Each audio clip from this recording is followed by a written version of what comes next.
Let's all go to the lobby. Let's all go to the lobby. Let's all go to the lobby to get ourselves a treat. Let's all go to the lobby to get ourselves a treat. Sammy! And welcome to Where Heartbreak Feels Good. I am Edgar Ortega, your host for today. And today we will be talking about all the things that we watch in the month of July. And to help me discuss all of that is my co-host, Josh C. Woodbury. Hello, we're back. July was stacked. A lot of cape shit, a lot of good shit. A lot of good cape shit. Evan just left, but alright. This guy. Evan Harris. Evan Harris, who just disappeared. I just had a really good bit about it. But yeah, July was a really busy month. I feel like I lived 100 lives in this month. I'm surprised that we still haven't talked about Jurassic World. That felt like came out like 2 years ago already, but we're gonna talk about it right now. I know, right? That was this month. That's crazy. That was this month. I mean, technically, wait. Didn't that come out? No, that came out like on a Tuesday or something, right? I think I remember seeing it on a Tuesday. Yeah, I saw it on a Tuesday. Tuesday midnight for Christopher Nolan's trailer for the Odyssey. All right, I did that for the trailer, then left. This guy. Why did you leave? Might as well just stay for the movie. Because I didn't want to sit there for 2 hours for a movie that I knew I probably wouldn't like. We'll get to it. We'll get to it. But yeah, I mean, it's been busy. If you guys look over at the channel, we uploaded the individual clip out from our 28 years later segment of last month's show. This is something new that we're trying out. We thought, we would love to post more individual reviews, but sometimes just because of time, doesn't really allow it. So me and Josh have been talking about this. We were going over it over the weekend, and yeah, like we decided to post a clip out, and we might start doing that more often. Not for every single thing that we talk about during these episodes, but like for the main ones. The ones that we think are like the most interesting conversations. Yeah. Honestly, if whenever Lilo and Stitch releases on 4K, I might just upload that one because that was probably the best conversation that we had last month. Depressing, but yeah. But yeah, I mean, is there anything that you wanna talk about that I know maybe Evan didn't watch? While we wait for him. Anything you want to start that Evan didn't watch? Let's see. Oh, we should talk about Kill Bill. Yeah, but let's talk about the bloody affair. Yeah, so me and Edgar, or the Vista Theater in Los Angeles was doing a special engagement on 35mm of Kill Bill: The Whole Bloody Affair, which is the cut that combines both Volume 1 and Volume 2 that Tarantino showed the Cannes Festival with. It was actually the same print that was at Cannes. We got to see that print, which was really cool. And this was my first time watching either of the movies, and I think it really worked as the first time to watch them both, to watch this cut especially. The one that's like more bloody, more has more color. It's the structure I think is a lot better, because I did not know, but Edgar told me that, spoilers, the cliffhanger in Volume 1 is like us finding out that she has a kid. Yeah, Beatrice has a kid. I'm like, that does not really work that well. I think it works even better just to have it at the end of the whole thing in Volume 2. That really came out of nowhere for me, and I think it worked. And just this, what is it, 4.5 hour epic, I think was incredible. It was maybe Tarantino's best. Not my favorite of his, but probably his best. I think his most complete work. Uma Thurman's incredible. The whole ensemble's great, and there's just so many memorable sequences that really stand out. Yeah, I have a very interesting relationship with these movies because I saw them years ago. It might have been maybe like a decade ago since I've seen them. And I always really liked Kill Bill Volume 1. It's a really cool movie, like a really like I guess you could put it in the category of kind of like Vice, but there's a little bit of substance with the revenge plot that it has. And I mean, it's no surprise that a lot of people prefer that out of the two volumes, just because it has like a lot of the meat, a lot of the action set pieces, I guess, from this whole duology. But and I liked volume two, but I mean, again, like this was like 10 years ago. I did feel like maybe back then I thought it was a little bit boring because it is a very different movie from the first one. It almost feels like like Josh and I were talking about it after. Like I feel like like a deconstruction of the revenge plot of the first movie, and but like watching it again, both cuts of the movie, both volumes put together in one, man, does it make a difference. Also because like I rewatched them again after seeing them at the Vista, because I have the 4Ks. And again, like they're still really good on their own, but it just doesn't hit the same as when you watch them back to back together with the intermission and all of that. Uma Thurman, fantastic. There's a reason why that's probably her most iconic role besides maybe Pulp Fiction. Um, and the action set pieces, the main one with the 88 gang, One of the best fantastic. ever. And the Yeah, fact that's and like I didn't know it was just black and white in the normal cut. The fact yeah, that we and saw that color is really cool.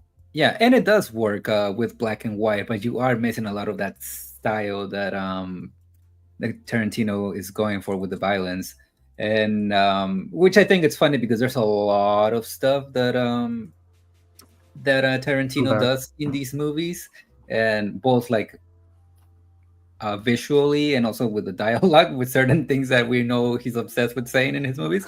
So I think it's funny that sequence was like too much for the MPAA back then, because again, like it is violent, but it's like cartoony violence. Like I've seen Yeah.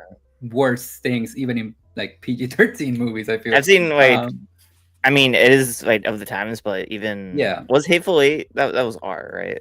that was R. I'm pretty sure it was R. Yeah. I mean, even Django Unchained is like I feel like Yeah. it's more violent, but again, More it's like gory. cartoony violence. But yeah, I love these movies. I love the whole like overall story arc of like this mother going through this journey, and like it's very interesting how like the climax comes to a conclusion with Bill, and the conversations that they have between the two. I really like these movies, but now that I've seen them again the way that we did, I really love them, and they jump Mhm. on the top of my list for Tarantino. It's Oh, really huh? Did you guys just rewatch the movies? I saw them for the first time. Oh, okay, nice. Yeah, they're at the Vista Theater in LA. They're doing an engagement where they had the Full Body Affair, which is like both volumes in the same cut. Okay. Yeah, it was really cool. Like I think chapter 7 is really interesting. I think the one where she gets buried. That's like just Tarantino doing a horror movie right there. It's crazy, and the sound design's like unbelievable.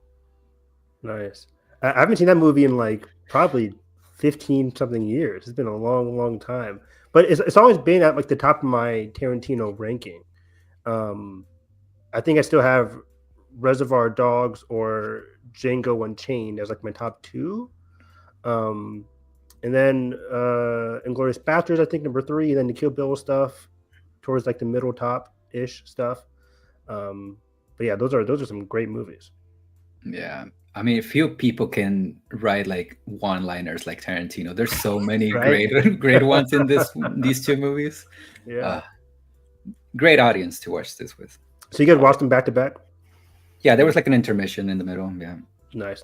And again, like there's like a different because again, like Josh was talking in the beginning, volume one, like the individual one, it ends with a cliffhanger of the reveal of the daughter being alive, and all of that is cut in the bloody affair because It's all saved for the end. Yeah. Oh, okay. So like that reveal of her walking in the house is her first time seeing the child, and I think that works incredibly well. Oh wow, interesting. Yeah, love it. Yeah, I think this is like Tarantino maximalist filmmaking at its best. Like him just throwing everything at the wall, just seeing what sticks, and it's crazy how much sticks in this. Agree. So, All so right. what is your favorite Tarantino, Josh? Did I missed that? It's like it goes back and forth between Hateful Eight and Hollywood at this point. Oh, interesting. Yeah. Then probably go either this or Pulp Fiction. I Then love Django. Yeah. Then Have you seen Reservoir Dogs? I have, yeah. I like Reservoir. I like all of them. Jackie Brown's the one I still need to watch. That's probably And the only Death one Proof. I And haven't Death seen. Proof. Yeah, those two are probably the only ones I haven't seen either. Yeah. I'm trying to find my list. I don't know where it is. This guy.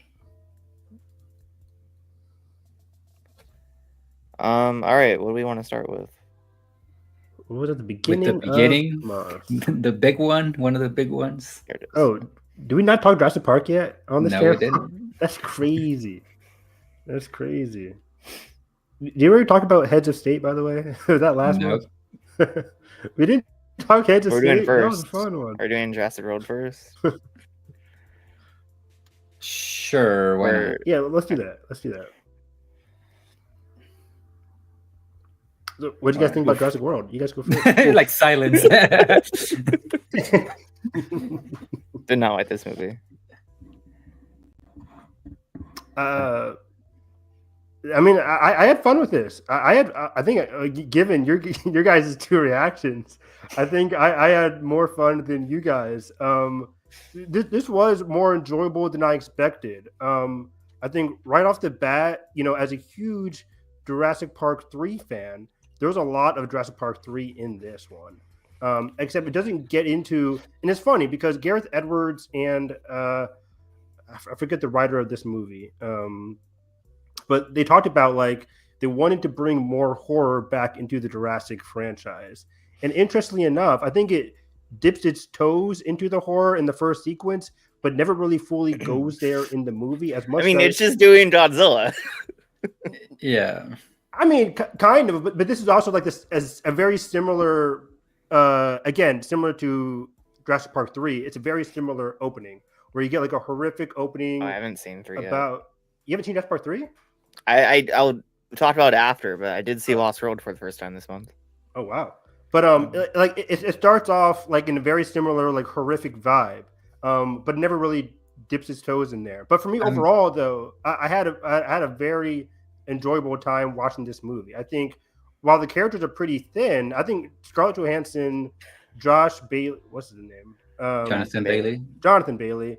And Mahershala Ali, they have enough charisma to like carry over their flat characters. The dual storylines are pretty fun. And Really? Yeah. Really?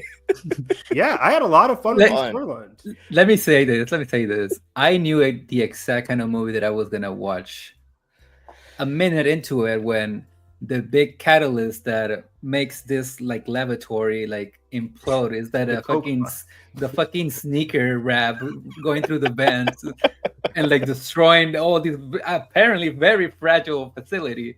And I'm like, okay, this is Michael Bay shit right there. This is a Michael Bay shit right there, yeah. But like not good. But this franchise has always been goofy though. I think this movie has embraced the goofiness outside of the first one. I disagree. I think it's outside boring, of the not first goofy. one. I think every single movie has been extremely goofy. You just watched Jurassic Park Lost World where she. Oh, I'm not saying it's not goofy. I'm saying this movie is not goofy. It's like it's boring. It's not like a fun goofy. I mean, it's better than the last one. I'll give it that. No, I think it's easily. I think it's easily better than all three of the other ones because the other ones weren't trying. I like the first Jurassic World. The thing about the first Jurassic World is that at least it was trying to do something different with the park actually being open. That's an interesting concept. Yeah. Did they go into that concept at all? Did they do it well? Did they do it extremely well? No, but at least there was an attempt.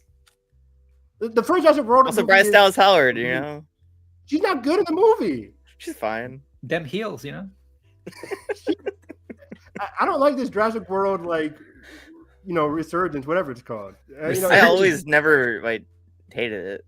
I thought it's fine. It's not great. It's just fine. Bad movie. It looked like a TV movie. I don't think there's a single good movie in this franchise besides the first.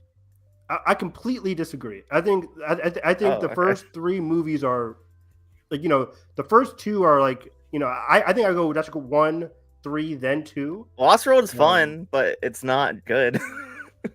I think Lost World's really solid. It's goofier than the first one. It's solid, but I think the third act kind of fails it. But the first two acts of Lost World are actually I think really the San Diego strong. stuff in that movie is kind of interesting. Yeah. What do you have against San Diego? With the city? Yeah, it's cool. It really loses me towards the end. But like I think Man, we're on opposite opinions today. I think Rebirth though, I just had a lot of fun with it. I think I like the main cast. I had the opposite of fun with this. I don't think it's boring at all. I think the family dynamic is solid. The trio dynamic is decent enough. With the characters. God, the boyfriend annoyed the shit out of me. Drove me insane. I thought he was going to be bad, but he got better as the movie went on. The dad was okay. The family was just unnecessary for me, I think. Like, why? A lot of people's complaints about Dominion, I never saw it. A lot of people's complaints were there were too many characters. Why add like a whole another family? Why make so many more characters again? It makes no sense. I think just keep it to our trio. I don't know why, but again, I wasn't really bored by their like dual storyline that was going on. And like, I just thought the writing of this movie was kind of atrocious. Very convenient. Very like all the characters are really thin, and their motivations are really like one note. Can we talk about the writing for a bit real quick? Because like, I think the world building in this movie is fucking hilarious. The last movie has this like soaring ending climax or like epilogue where all the dinosaurs are roaming free and like we're gonna coexist and blah blah blah. And then what happens at the beginning of the people movie? Fucking hate dinosaurs and they're fucking dying because it's too hot. I'm like, okay, I guess. That was not a problem. That was not a problem at the fault of this movie. It was at the fault of the last trilogy where you kind of get hamstrung. Like, you get hamstrung. It's like either you go just make it like you're distant in the future. Just made it in the universe. Your solution is to just like, oh, the dinosaurs are dead, they're dying. Look, that's the solution. Your solution is to ignore it, and that's what this movie does. It basically ignores what happened in the last movie because you kind of have to. The last movie, as you said, ends with like the dinosaurs are among us, which for the fault of Dominion, they kind of retread the beginning of the movie at the end of the movie. At the beginning of the movie, it's like, oh, dinosaurs are among us. Dominion does not talk about it. Then at the end of Dominion, it's all like, the dinosaurs are still among us. Nothing changes. So Gareth Edwards is like, fuck it, I'm going to change it. We're going to go back to a fucking island because the whole plot of Dominion ruined the franchise. You have to go back and just do it like, let's just reverb it. What is Dominion even about? I can't even tell you. It's a long story. It's a very long story, but Edgar, I need to come to your place and we need to watch that. Yeah. Long story short, there's like these very big locusts that are like eating right, I've heard about the locusts. Yes, the cornfields, and they're affecting our like food supply or whatever. Yeah. And somehow this is connected to the lab that makes dinosaurs or whatever the fuck. And there's like an island, and I guess it's like a sanctuary for dinosaurs. I don't fucking know. They don't even know. Colin Trevorrow doesn't know. So it is, but isn't. It's weird. But I would say one big criticism I have of this movie, outside of what you guys are saying, is the big pitch about this movie is two things, like the big crazy new hybrid dinosaur that baby dinosaur. Not the baby dinosaur, but the big one at the beginning of the movie, the one that kills the guy. We hardly see it for the entire movie. Like, it's basically gone from the entire movie. Then it shows up at the end of the movie and does absolutely nothing. I was gobsmacked. I'm like, why do you market this movie about this new hybrid dinosaur and it's not even a factor in the movie? Spoilers. It's crazy. They fake out a Herschel Lee death for no fucking reason. For no reason. For no reason whatsoever. They made just a huge emotional sacrifice when I did not care less about the characters. That felt like even though I didn't care about his character, that felt like a test audience change last minute to keep him alive. Probably. Yeah. Oh no! I think he was guaranteed. You don't kill off Mahershala Ali. I was like, there's no way he's gonna die in this movie. Ask Kevin Feige. But that was the thing about this movie. It's like, why do you your big pitch for this movie is that there's a big T-Rex, it's a hybrid, and it does nothing. It has no big like set piece. He should have been one of the dinosaurs that they were hunting the DNA for. That's what I'm saying. Like, why does the T-Rex have a bigger set piece than the actual other dinosaur? Because it's the T-Rex. I mean, and I love that sequence, but the others, big crazy dinosaur should have had a bigger sequence outside of just killing the British guy at the end of the movie. It was really weird. And secondly, this movie is all about like these hybrid, crazy experimental dinosaurs, and we hardly ever see that in this movie. We get the same kind of dinosaur. There wasn't really any kind of hybrid monster. They go into this lab and all these things are in the test tube. We see a raptor with two faces, but nothing ever attacks the characters outside of just one of the hybrids. What, you didn't like Dolores? What was Dolores? The baby dinosaur. Baby dinosaur. Hashtag save Dolores or whatever. Was that even like an alien creature? It just looked like a baby dinosaur. It didn't look like anything like out of the ordinary. It didn't look anything different or unique. I thought this movie was going to be full of on like hybrid alien-like dinosaurs that we've never seen before, but it really wasn't. Everything else was just like, oh, here's a pterodactyl, here's a T-Rex, here's those long neck ones. I forget the name. I don't know how many chances I can give Garrett Edwards because I think he's a very talented filmmaker. But like for the love of God, just a good script for once. I was gonna say like do the original thing, but like Creator was trying to make also.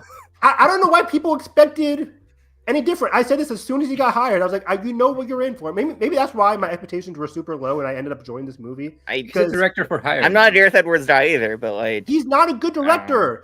We got to stop saying, it's just the scripts. It's like your movies in general are not good. I feel like that's coming from the man that likes this movie. I feel like his direction is pretty great in Creator in Godzilla, but here I think it's like even missing. I think his sense of scale in those movies is pretty good. I feel like here nothing has weight to it. No, like the states aren't there. Even like the dinosaurs don't have any magic except for the field scene, which is like the only scene in this movie that made me feel something was the field scene. That's not good for a Jurassic Park movie. I think the field scene was fantastic, and I like the T-Rex. That's mostly just Jonathan Bailey being a great actor. That's true, but he's directing Jonathan Bailey. I'm saying that. But like I think the T-Rex sequence was great. I like the beginning boat sequence. I like the like when the boat initially capsized. I mean the actual like filmmaking for the river sequence is good, but the family is just so fucking stupid that it makes me not care. Why do they keep shouting on this island? I mean, why even fucking get the boat? That's every single movie. Every single movie. Still, doesn't mean this one can be like you want void of criticism because of it. No. What we're gonna be doing, guys, is doing like it's a movie. Like nobody whispers on Jurassic Island, whatever it's fucking called. Jurassic Island. But I will give speaking of Jonathan Bailey, he does have one good like little dialogue scene with I think it's Rupert Friend. Okay, after. Yeah, where he's like talking about like, like these creatures were alive for like millions of years or whatever. We're not even gonna get to that. It's like again, like very predictable. We've heard it so many times, but the way that he delivers it is really good.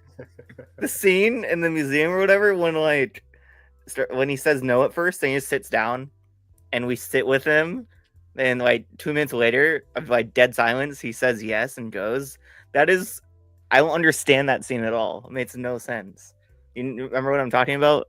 I have no idea what you're talking about. I think before they go, when they try to like enlist him, yes, okay. He like denies it at first, then they just stay on the shot of him sitting down for like a minute, and then he says yes, and they leave. Like why? One of my favorite. He's eating during. He's like, I'm gonna have a snack real quick, and they stay on the shot of him eating. That's weird. Product placement, baby. One of my favorite bits about this movie, spoilers for this movie, whatever. But one of the bigger motivations was like, should we really give this to the big like businessman, evil guy, or should we give it to the entire world? And then it is used as kind of like a way for Scarlett Johansson to be like, you know what? Maybe we should give the medicine to the whole It's world. so But thin. it's so weird because I'm like, what is your plan? It's like, How did they even do that? Like, you're a How do they fucking do that? soldier. it's like, do you go to CVS and be like, hey, can you sell this? Like, what is your plan? It makes no Go to sense like whatsoever. each pharmacy in every major city. I was just laughing. Like, They have a new behind the counter drug for you. Hey, please don't like upscale the charge because it's like a normal business practice. They need to make money. Yeah, because Big Pharma won't do that for sure. I don't get it. I was like, what is your solution? Oh, it's so easy to say, like, hey, we shouldn't give this to this really sketchy dude. Sure, whatever. But like, Yeah, the whole fucking pharmacy business is sketchy. The whole business is sketchy. You have no other option. It's like, what is your, but you want to be so holy, whatever. It's like, you know what? Man, you're right. When we get back, I'm like, what are you going to do? What's your plan? It made no sense whatsoever. Funnily enough, fucking stupid. Somebody said, like, what if their plan is like sell it to some business and that creates a sequel where it's like everything goes to hell. No one wants to see that. Yeah, everybody turns into dinosaurs. Planet of the Apes type shit. This movie for somehow is going to get a sequel. I don't know how, but did make money. How much is it doing? Isn't it like 800 or something? 800 is creeping up there. I will say it does look really good. It's shot on film, make you tell. 35. Yeah. The colors are great. I will give it that. For sure. 768 million. Yeah, but it hasn't reached Japan yet. They love their dinosaurs in Japan, I think. I think that was China, but we lost China. So. We lost China. So yeah. I mean, again, I had low expectations. I had fun. It was goofy as hell. It was weird. But yeah. So what did you think of Lost World? You said you saw that. That was fun. Yeah. How about Definitely a huge downgrade from the first, because I also rewatched Jurassic Park. Fucking masterpiece. Like every time I've rewatched a Spielberg movie lately, I've watched Jaws this month also. Like this one's his best. No, this one's his best. Like it's crazy how good of a fucking director he is. It's insane. Yeah, it's weird, right? It's weird, right? Because like it's too easy to say like, oh, he's the best director of all time. He is though. But, like, yeah, no denying it. He is. What else are you supposed to say? Like you watch any Indiana Jones movie, you watch Jaws, E.T. I watched Temple of Doom this month also, and for not first time, but like in theaters. In theaters? This movie's so good. Yeah. I love Temple. It's the movie I've seen the most. It's my favorite Indiana Jones movie for sure. I'm with you. I'm right there with you. We're Temple of Doom still. I think Last Crusade's better, but I think Temple of Doom is more fun. I agree. I think the other two movies are like, I don't know if more fun, but like I think it's more interesting. I think they're objectively, whatever you want to call that, like better. But like Raiders is my number 3 for sure, though. I have so much fun. I have so much fun with Doom every time I watch it. But that last 20 minutes or so in Temple of Doom, that huge set piece from the sacrifice to the mines to out the bridge, unbelievable shit. He's gonna cut the rope. Oh god! The score when he's like, "Hold on, Lee, we're going for a ride." Go for a ride. We are going to die. I think Harrison's best performances in that movie. Oh yeah, it's great. It's really good. But yeah, back to Lost World. This movie's fun. I think it's really hilarious and interesting that they tried to make Jeff Goldblum like the big action star. Yeah, didn't work. I think it. I don't know if it works, but it is interesting to see. I think Julianne Moore is trying to miscast here. Vince Vaughn definitely miscast. Vince Vaughn is fun as fuck in this movie. I like Vince Vaughn. Right. I like serious Vince Vaughn. Is he that in this though? Kind of. He reminded me of his character in like Hacksaw Ridge a little bit. But yeah, I think it's kind of boring. The filmmaking is good, obviously, because it's Spielberg. I think the movie really starts to ramp up towards the end. Like I said earlier, I think the San Diego stuff is really interesting. I know a lot of people don't like it for some reason, but I think it's like doing something different and it's cool. They're out of the island, that's for sure. It's fine. It's a good movie. I don't know if it's a good movie, but it's a fun movie. Josh, though, you didn't mention the best scene in the movie, the RV sequence. Cinema. It's pretty good, yeah. That's insane. It's so cool. I love it so much. Like they're in the RV, the dinosaur's eye appears right there. They go over the cliff, and then the whole set piece with the rope and the mud. Like, wow! That's just Spielberg like doing his fucking business, man. It's so good. Like that's the kind of horror I want to see, where the guy is trying to help them in the car. The RV's falling on the cliff. The dinosaur eats the guy in the car. Like it's insane filmmaking, the whole sequence. Mhm. I am with you though. The villain is just really bland. Oh yeah. It's not good at all. But I like the stepdaughter. I think that's the stepdaughter in the movie. She's solid. Julianne Moore's okay. The opening sequence is gnarly. With the girl, like that's wild, Spielberg. Yeah. Like you can't do that today with the little girl at the beach getting followed by those green fuckers, and then presumably dies, but apparently she doesn't. Every time I watch the movie, I think she's dead, but the movie talks about how she survived a little bit. Shout out to movies that kill children. Legit, every time I watch it, I think there's a report saying like she's at the hospital or something. But I think I remember them saying something like that. Yeah. But every time I watch it, I think, oh, she's 100% dead. She's fucking like what 10 little dinosaurs eating her, like right? Like oh my god! And then she screams, and then you cut to the transition with Jeff. See, that's how you do two dinosaurs. Like make them deadly still, but make them cute at first, not fucking this Dolores shit. That's just trying to like capitalize on Baby Grogu. 100%. And Dolores did nothing. In fact, Dolores was awful in the movie. Nearly killed the girl so many times. Can I say something about Dolores real quick? Sure. I think it's fucking hilarious that the little girl decides to take her when they know that all the dinosaurs die on the mainland. I didn't even think about that. That's fucked. That's hilarious. Dolores dies like that's 2 trauma months for the kids. We don't teach me on. Oh my gosh. But yeah, I did not like this movie. Yeah.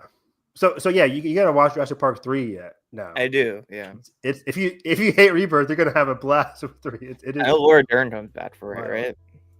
Yeah, not really. Oh? No. Oh. Yeah. Okay. You'll see her in the beginning of the movie. Oh, okay. All right. That's why everybody was so excited to see her in Dominion. Swiping up on DMs. But what's next? So did you talk about Head to State? You really want to talk about this? Let's talk about it. It's fun. Is this the John Cena as the president movie? Yes. Yeah. No, look. Is this a good movie? Not at all. Will I watch it again? If somebody asked me to, sure. Like this movie, these 2 presidents, John Cena is just playing 2 presidents. John Cena. Whoa. He's the prime, whatever the fuck. Prime Minister, Prime Minister. Oh, Idris Elba's. Idris Elba. Yeah. It is like Prime Minister is too good for this shit, and then John Cena is like an actor turned president. Really weird. It's Arnold Schwarzenegger, basically. Yeah, basically. I can't even tell you the plot. I forget the plot of this movie. Patty Considine is the villain in this. Oh, what does he want? I don't know. I have no idea what he wants. His motivations are all over the place in this movie. He's just killing people left and right. The action is kind of all right. It's the scene with Jack Quaid. Mwah. He's in this? Yeah, he is actually a very funny action sequence in this movie. Again, I had fun with it. I can't tell you the plot. I did catch up with my Jack Quaid action movies. I still haven't seen Novocaine. Novocaine's solid. Better than this, obviously. But yeah, this is an Amazon Prime. Last time we 2.5 stars from Edgar. Wow, that's huge. That's huge. It is huge. That's As like we an established last month, that's passable. Yeah, that's good. 3 from Evan. I had fun. The action is basic as hell. But you come here for the dynamic, the goofy as hell. Stephen Root's in this? Carla Gugino is in this? Yeah. Stephen Root is in this. I forgot. Yeah. It's crazy. But yeah, the chemistry between Idris Elba and John Cena is pretty hilarious.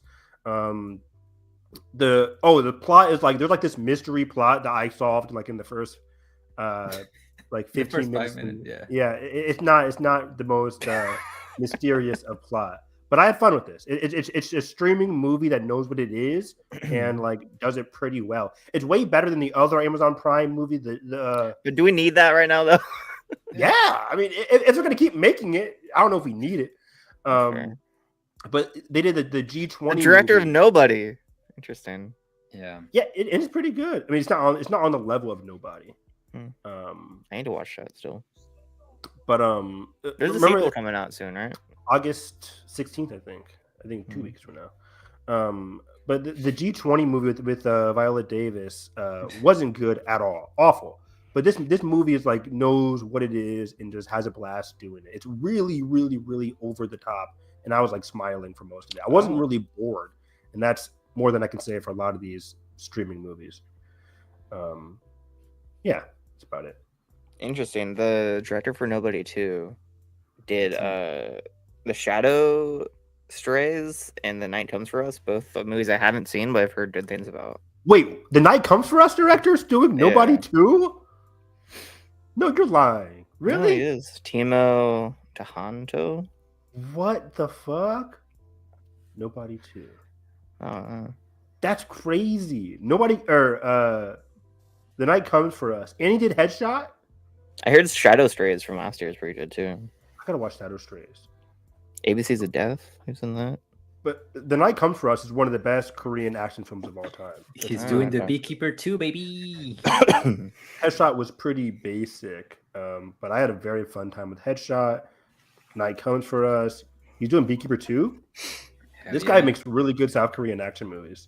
Because the VHS movies, I saw the first one. He did Killers. Wow. Okay. Yeah, he's done a lot of good Indonesian. Yeah, I think these are Indonesian actually. Great filmmaker. I didn't know he was doing Nobody 2. Interesting. And Beekeeper 2. Beekeeper is really good. Do I need to watch that? The Beekeeper? David Ayer, right? Yeah. Yeah. Well, why not? Why not? It's better than the other one that came out this year, The Working Man. That was awful. So yeah, I also in the lead up to Superman, I saw the OG Christopher Reeve Superman. Me and the too. Donner Cut. Me too. Both for the first time. Oh wow! I mean, the OG Superman's freaking fantastic. Really, really good. My only criticism with the OG Superman is Lex Luthor is not good. I disagree. I think he's acting wise, he's solid. It's Gene Hackman. He has nothing to do, but it's still a fun performance. That's what I mean. Like the character really has nothing to do. It's more of a real estate thing. It's really weird. They don't go as it's not really the Lex I envision. He's probably my least favorite Lex in live action, at least. I haven't seen Smallville, but so yeah, just not a good Lex Luthor. Gene Hackman's good, but I really like this movie. I did not actually like the Donner Cut though. Really? Nathan and I did a commentary on this, and we were just baffled watching this movie. Did you watch the original first? No, we didn't. I did that, and that makes the Donner Cut better.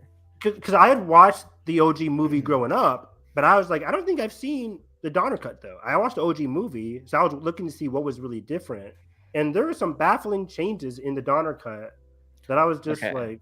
I did some research, so I want to. Let me first talk about the first one because I watched that for the first time. It automatically jumped to like one of my favorite comic book movies ever. It's just pure fucking like golden age Hollywood magic. The filmmaking is unreal. I don't know how we've strayed so far from that.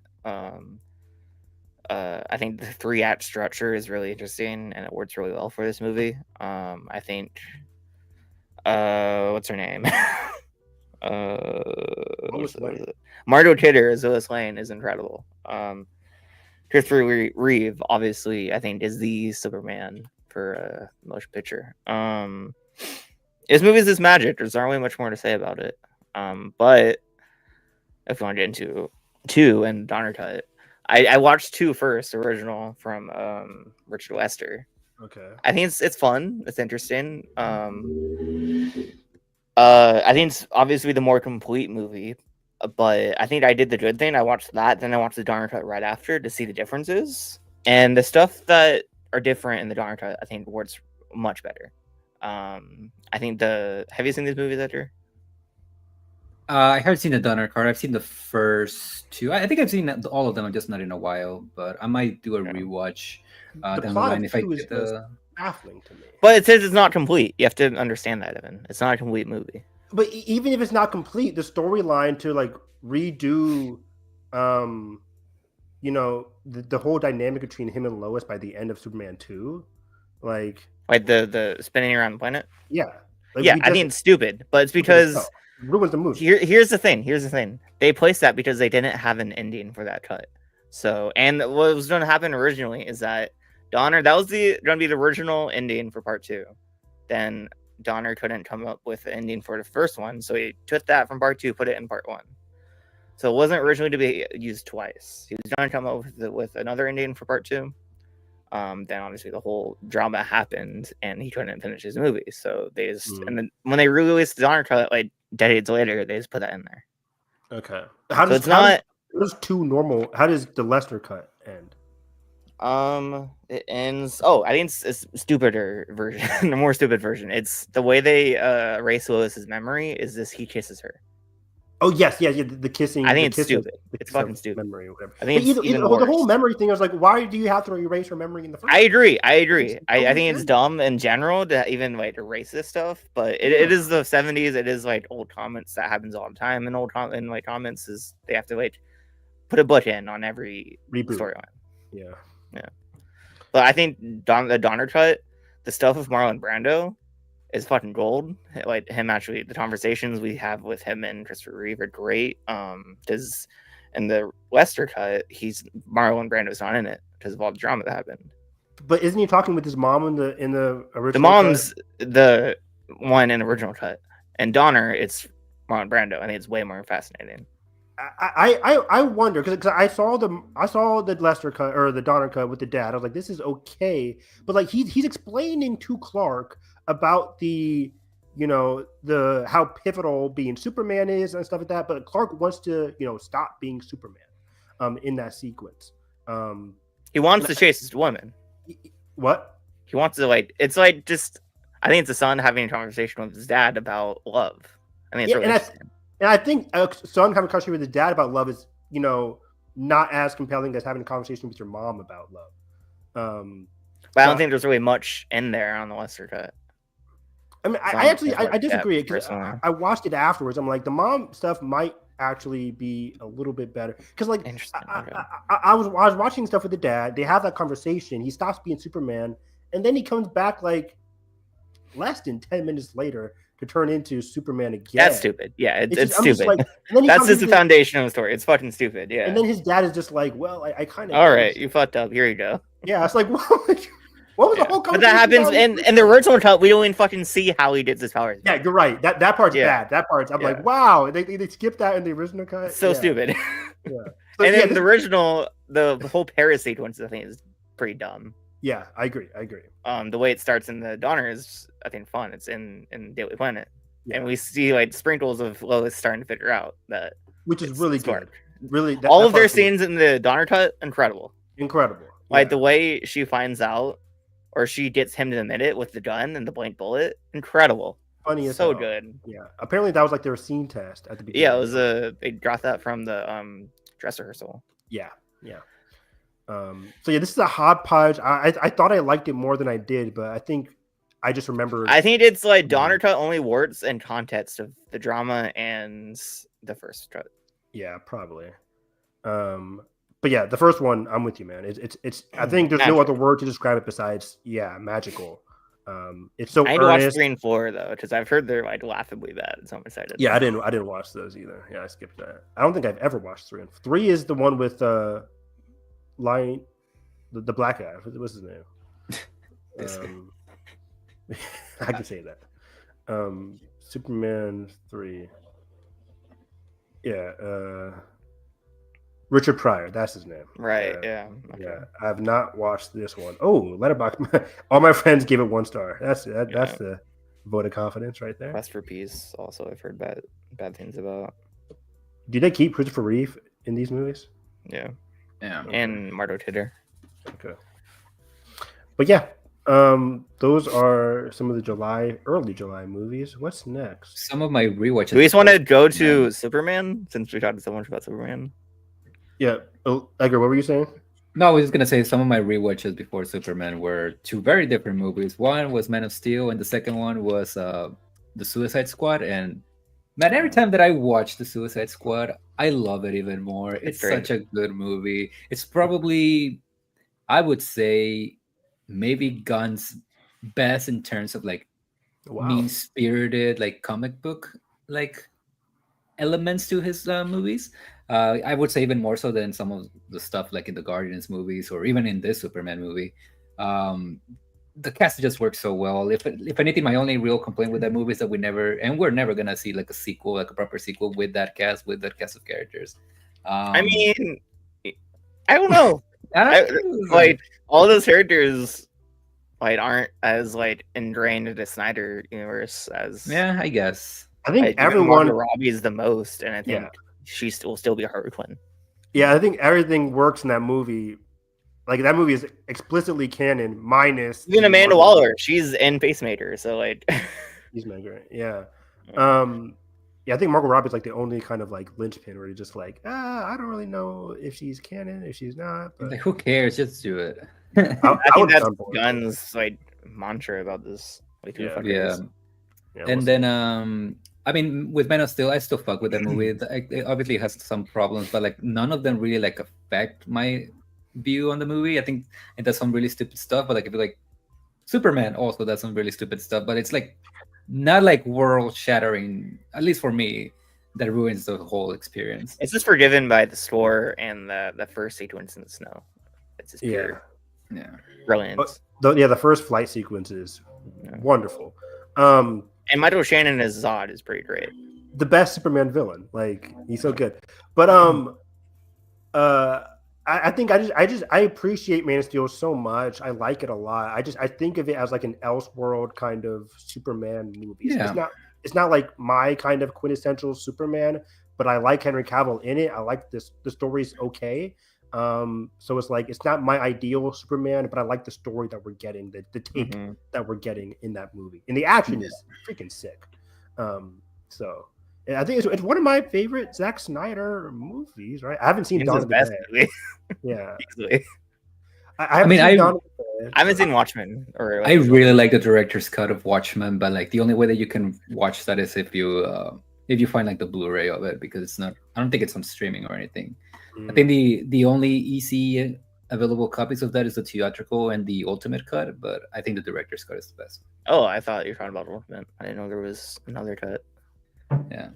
Yeah, I mean, and I've only watched them like once, but the BVS director's cut is better than decent. BVS. Yeah. And the Justice League Zack director's Snyder's cut- Justice League is better than the original, obviously. I wouldn't say. It's fine. Yeah, I wouldn't rewatch any of those though. Like I don't want to go back and like let me watch BVS director's cut. It's like it's kind of dull, but it's Well, you didn't like Rebel What's Moon, great? Evan? That's great. what? You didn't like Rebel Moon, Evan? I never saw part 2 to Rebel Moon. I don't know how it ends. I just watched the first part and I was like, this movie is not good. So yeah. Let's talk Superman. Super shit.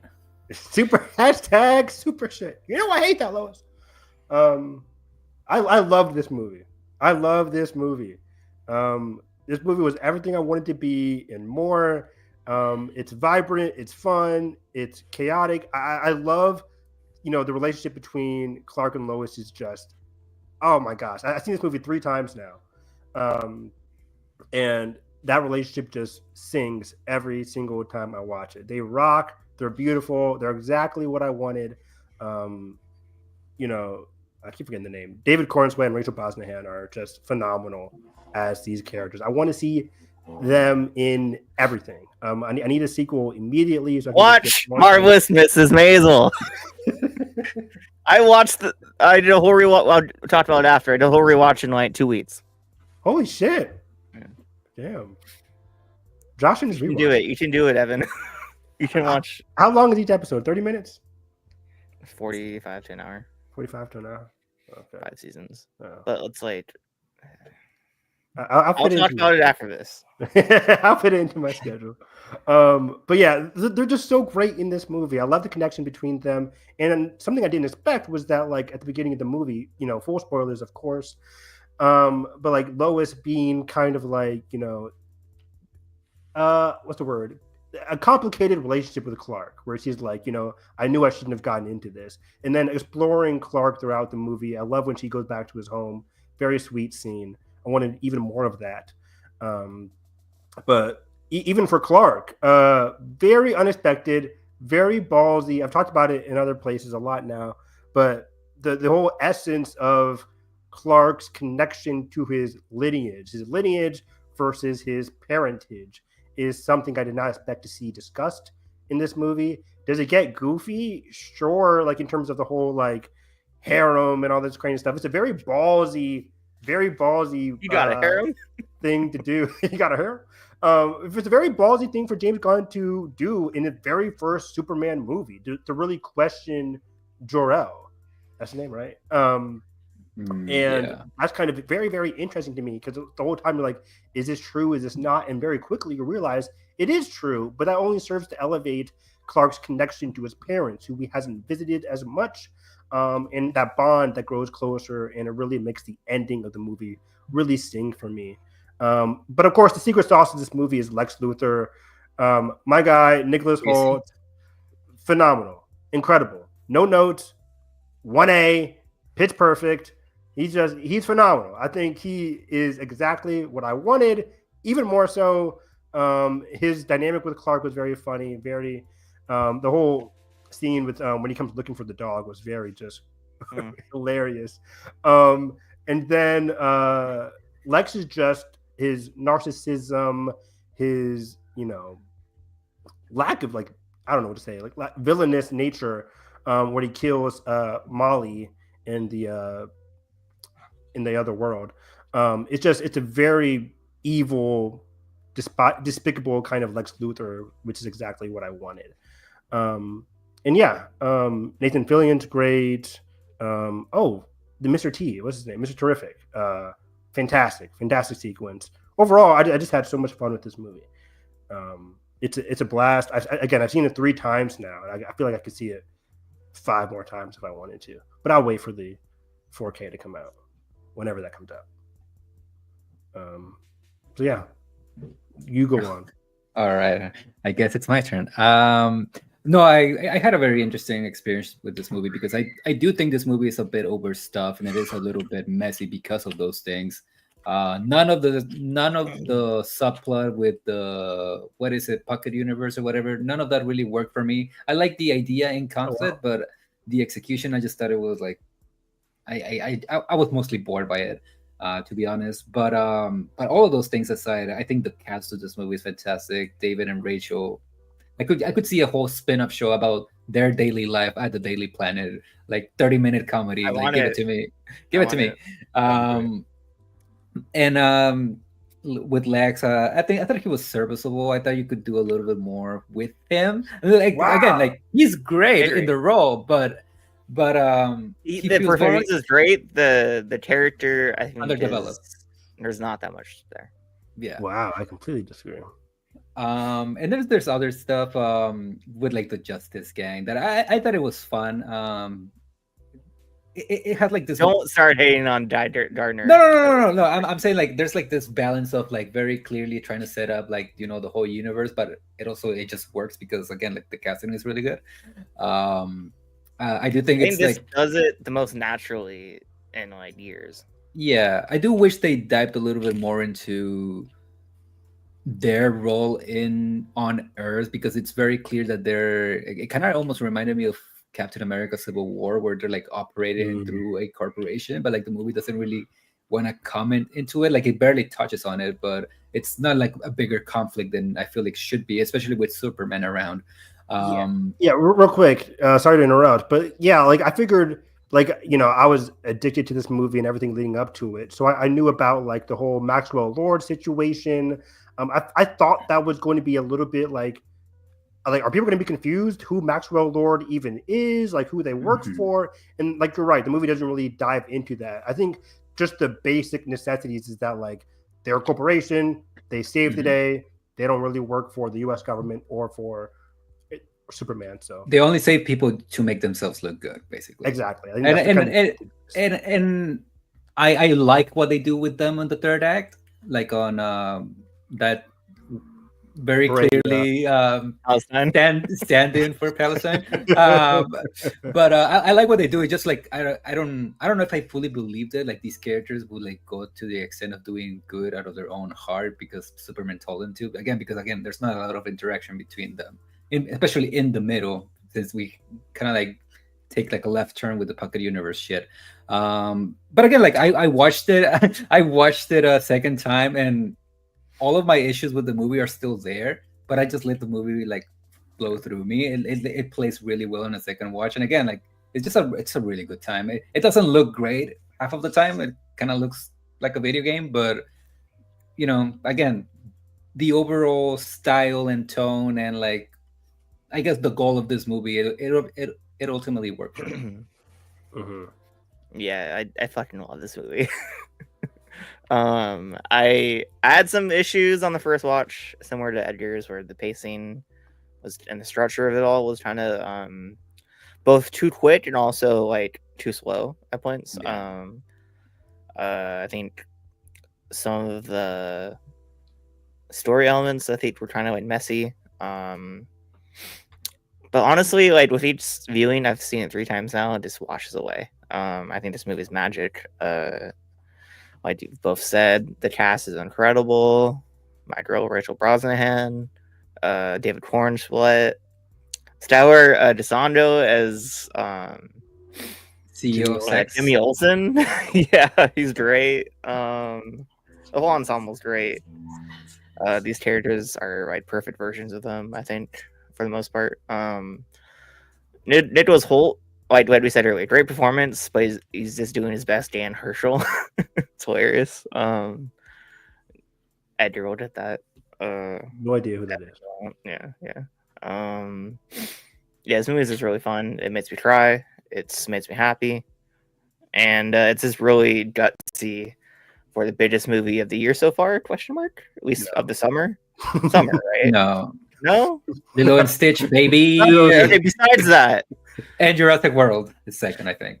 Okay. One of the biggest movies of the summer to have such a clear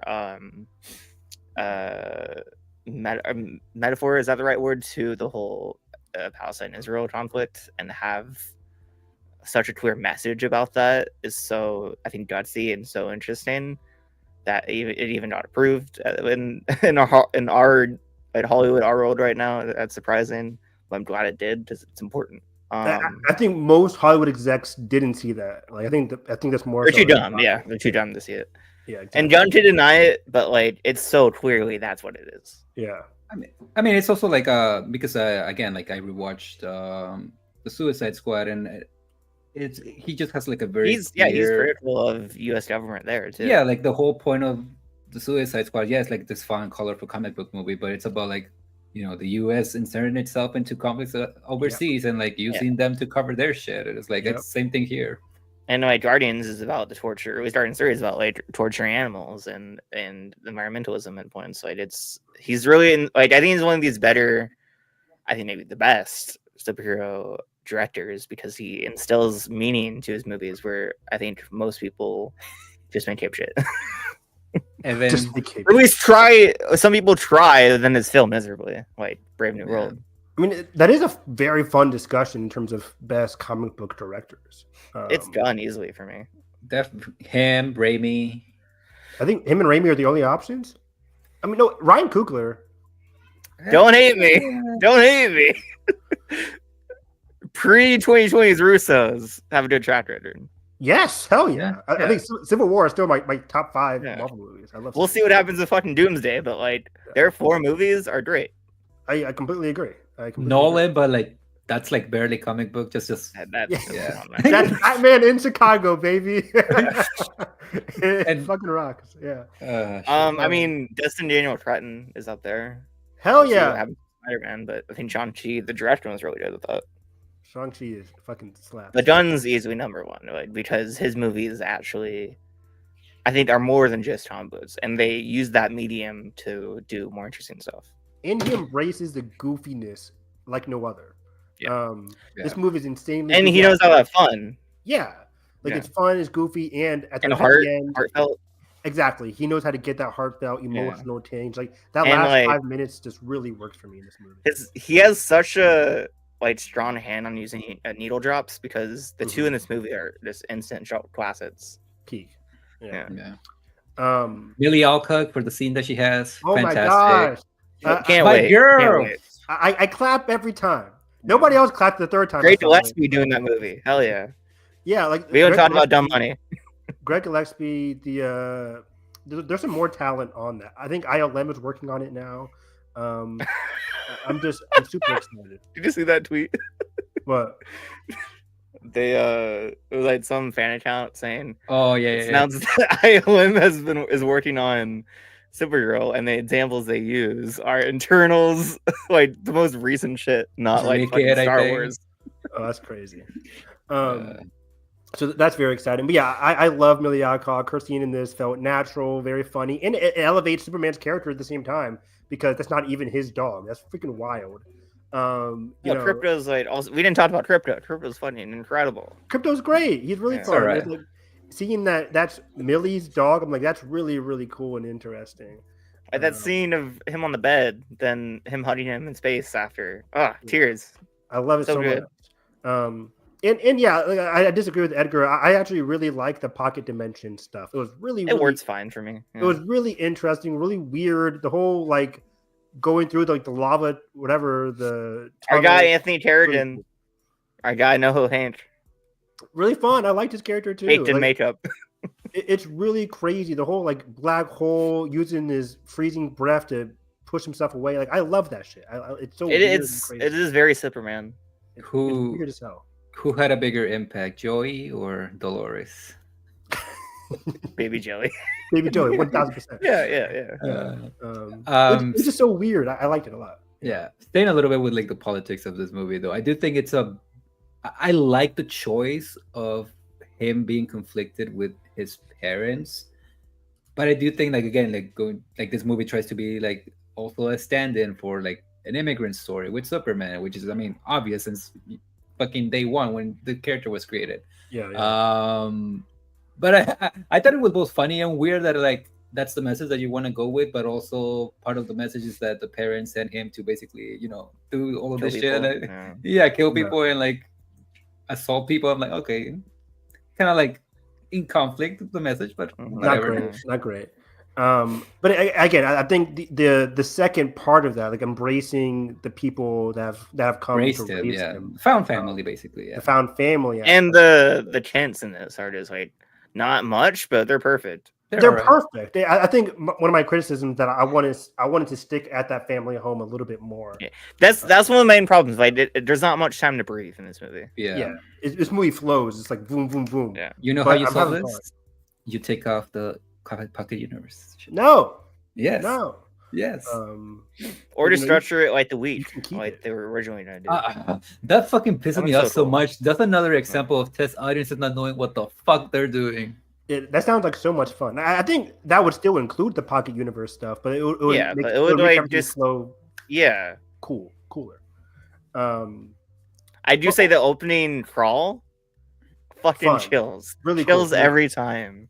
How did I not mention this though? The Justice Gang, when they're based at the museum center. That was like the Cincinnati theater were like going crazy when I saw this opening night. Like they were screaming. I'm like, did you do a flip? No, I didn't do a flip. But do you unleash chickens? It was one of the most jarring, probably the most jarring theater experience I've ever had. Because I've worked there for 10 plus years. I've worked there. I know every inch of that place, and just like see them lounging behind like the ticket box at the museum center. That's the place crazy. Where I read my books is like right behind where Guy Gardner's on the couch. So they actually filmed inside. They filmed inside. Like everything is like exactly how you would like if you guys come to Cincinnati and go inside the museum center, you'll see exactly what it is. They didn't do that much visual effects within the place at all. They just like scattered and cleared the area. It was so crazy. I was like, that's where I work at, like right behind where Hot Girl is talking. Like if you go down the escalator, that's where I work at. It was such a jarring, fun, crazy experience. So next time they do more Justice League, Justice Gang shit. It's I'm coming like, too. I gotta book my tickets so I can be there. Oh, also when Terrific's like doing the whole garage thing, the slow garage thing for his car, that's at the side of the museum. Obviously, it doesn't work anymore, but that's where old train cars used to go back in the 1900s. That's cool. So it's all very practical and very cool. So thank you, James Gunn. We love it. One last note is Sorry, go on. No, I was gonna say he filmed in Cincinnati and Cleveland. Okay. Very, very cool. I'm gonna say it's really funny how people on Twitter freaked out at that one track on the soundtrack for Batman ended up being for Titania. Why did I go so hard, dude? That's hilarious. Yeah. Darren. I love it. Do you want to discuss real quick Marvelous Mrs Maisel? Yeah. So obviously inspired by this movie and Rachel Brosnahan, I decided to do my annual rewatch, I guess, at this point, of Marvelous Mrs Maisel, which is one of my favorite shows of all time. If you haven't seen it, it's on Prime Video. Watch it, please. It's one of the most it's a rare show, I think, of its time. It's a streaming show that's actually like has money behind it, and you could clearly see the money behind it. The production qualities is fucking unreal in the show. And Rachel Brosnahan's giving one of the best performances I've ever seen on TV and film and any medium.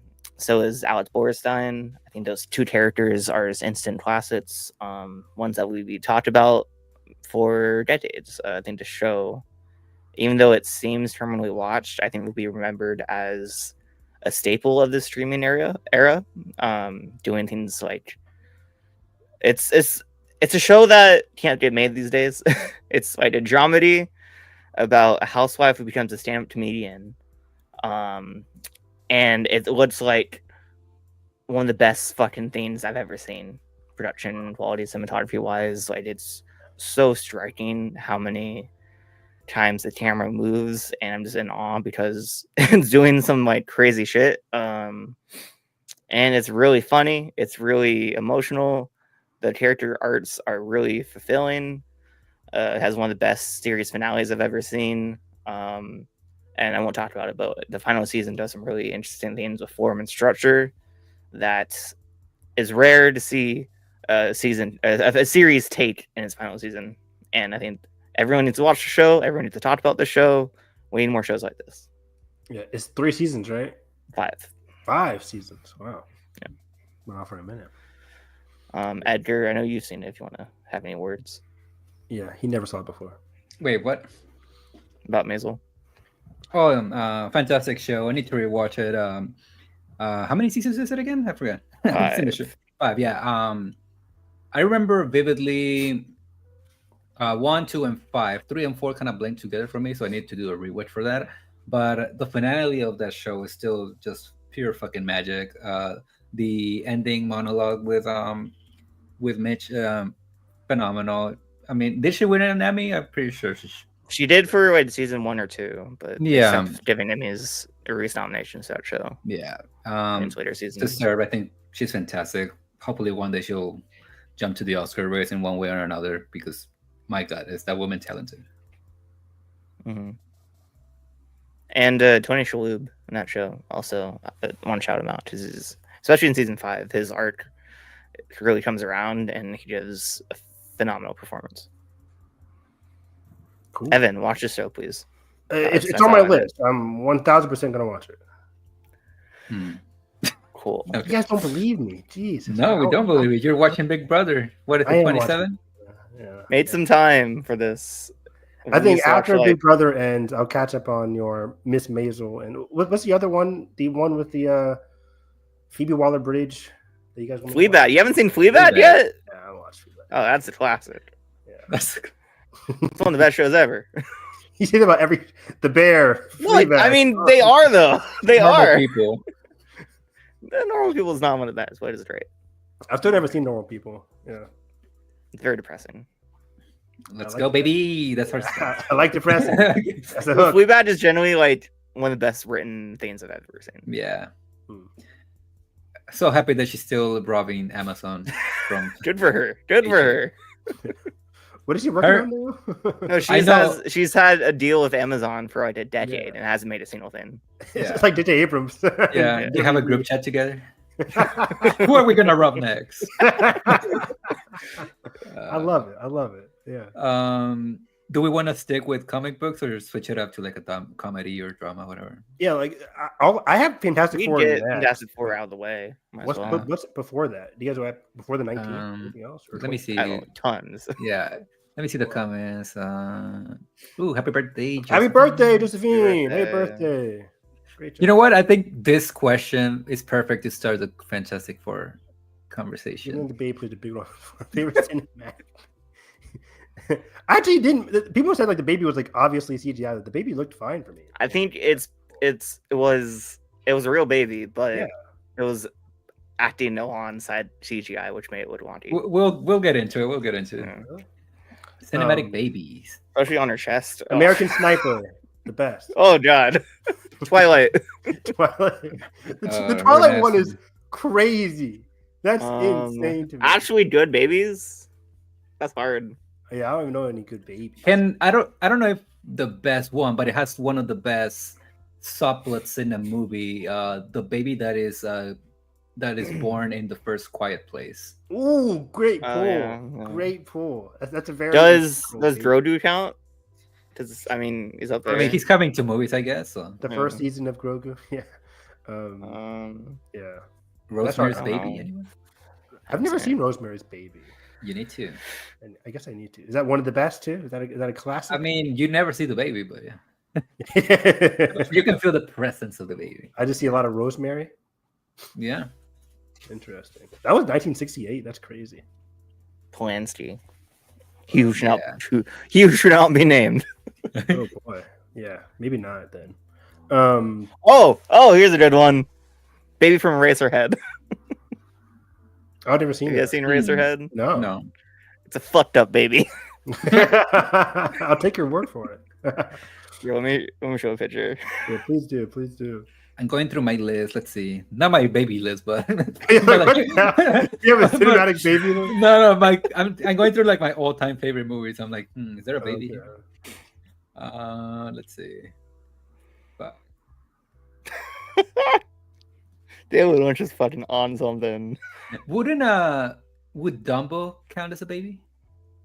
Oh, a little bit, yeah. Dumbo's really good. What the hell? Ooh, What the fuck? the xenomorph looking motherfucker. Yeah, what the hell? The Hangover. Oh, Hangover is a good one. Classic. I love The Hangover. I haven't seen that in ages. Man, that was a classic back in my Todd day. Phillips washed. Hey, his last movie was great. Yeah. What was it? What was it? I don't remember. Joker. What do we do? Yeah, the movie's awful. too. Not You good. don't get it. I don't. Oh yeah, you're right. Yeah. Put me Litmus on the test. Oh, Litmus oh, test. wait. list. How old's the baby in Kill Bill? It's not a baby, right? It's a kid. Nah, it's like she's like 10, no? Like 8. 10. Like 5. I don't remember. I don't know. Is it? I don't ages. know. Well, she didn't talk, right? No, she does talk. She was like Okay, happy to yeah. watch like super violent movies. Remember? Oh, does the baby from Wave Water count? Is there a baby there? Is there a With baby? water. Water? There's a toddler. Oh, from I The think you're youngest? right. the very youngest. 4, maybe 5. I don't know. I don't know how. She seemed. I older. think we're what's like. her I think when name? she asked the question, she referred like to like actual babies. Like Lilat? Lilat? No, Lilat's no, not Lilat. I don't know. I love that movie, but I do I not gotta remember watch the it. characters. I don't know character names at all. Yeah, let's move on. Fantastic Four, Fantastic Five. Fantastic Five. First Steps, the best Marvel movie this year, maybe next to Thunderbolts. Maybe. I think Thunderbolts is better. I think Thunderbolts had a better third act for sure. Oh yeah, that came out this year, right? Yeah. Yeah, Thunderbolts. Yeah, I think Thunderbolts for me had a better third act, the end of Thunderbolts. But I like the team dynamic in Fantastic Four more than I like the team dynamic in Thunderbolts. I think that the family dynamic in this movie is really strong. What I appreciate about Matt Shackman with this movie is that he got, the Fantastic Four is so, how do I describe it? It's simple in theory in terms of like you have your 4 main family members.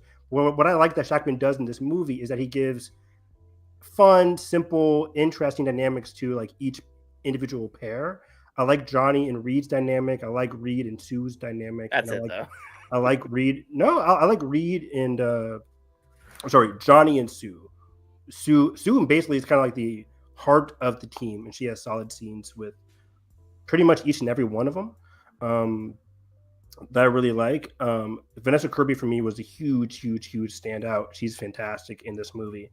She's running laps against the whole fucking cast. Yeah. Mm-hmm. I wouldn't say running laps. I would. I think everybody else is pretty great in this movie. You don't think Joseph Quinn is great in this movie? We'll get into it. He's the worst in this. Wow, I completely disagree. I think Joseph Quinn's really good. It's opposite day, isn't it? He's the best Johnny Storm we've ever seen, easily. Oh, ever? No. You think Chris Evans is better than him? He has energy at least. He has something to do. What does Chris Evans do in the first Fantastic Four? Tell me. He's Give me fun. your sense. Yeah, He's he doesn't cool. do anything in that movie. He doesn't really do much here. He doesn't have a whole subplot in this movie. Yeah, that happens off screen, like, Evan. Yeah. Off screen. So besides the confrontation, it's all off screen. I'm making it up that he's at his room for a listening to sound second. recording. You're not making it up, like it's barely shown, Evan. But it's shown. It's not off screen. Okay. You guys are saying he has more to do than less to do than Chris Evans? What does he do? I don't know if he has more to do, but I think he has more charisma. Charisma? Chris Evans does. Why are you questioning it? This is a fact. Chris Evans is awful in that movie. He's not. You guys are in your 2005 nostalgia. You guys rewatch the movie recently? No. I rewatched it after this or before this, and he's great. Wow, he's okay. The character is trying to sucks, but like the performance is good. Yeah, I think the character sucks because of Chris Evans' performance. I think the characters I don't think they've gotten it right yet. Finish your thoughts, Evan, then we'll get into it. Disagree. Yeah. Read a Fantastic Four comic book. I think this is exactly. And then Jonathan Hickman's Fantastic Four run. This is exactly what I had for Johnny Storm. He's intelligent. He's smart. He's caring for his family. All of those traits are not in any other Fantastic Four Johnny Storm adaptation. Like, I think, what was it, 2012? Johnny Storm was supposed to be very intelligent, supposed to be empathetic. He's a dick sometimes, but not all the time. And I think that Joseph Quinn embodied that essence for Johnny Storm very, very well here. Pedro Pascal's Reed is a very solid leader, but he's not the leader of the entire F4. That's kind of like relegated to Sue in this movie. And I think she exudes motherhood and leadership with the team very well. I love the speech that she gives in this movie. What else? Eben is really great as the Thing. I like the look of the design of the Thing a lot.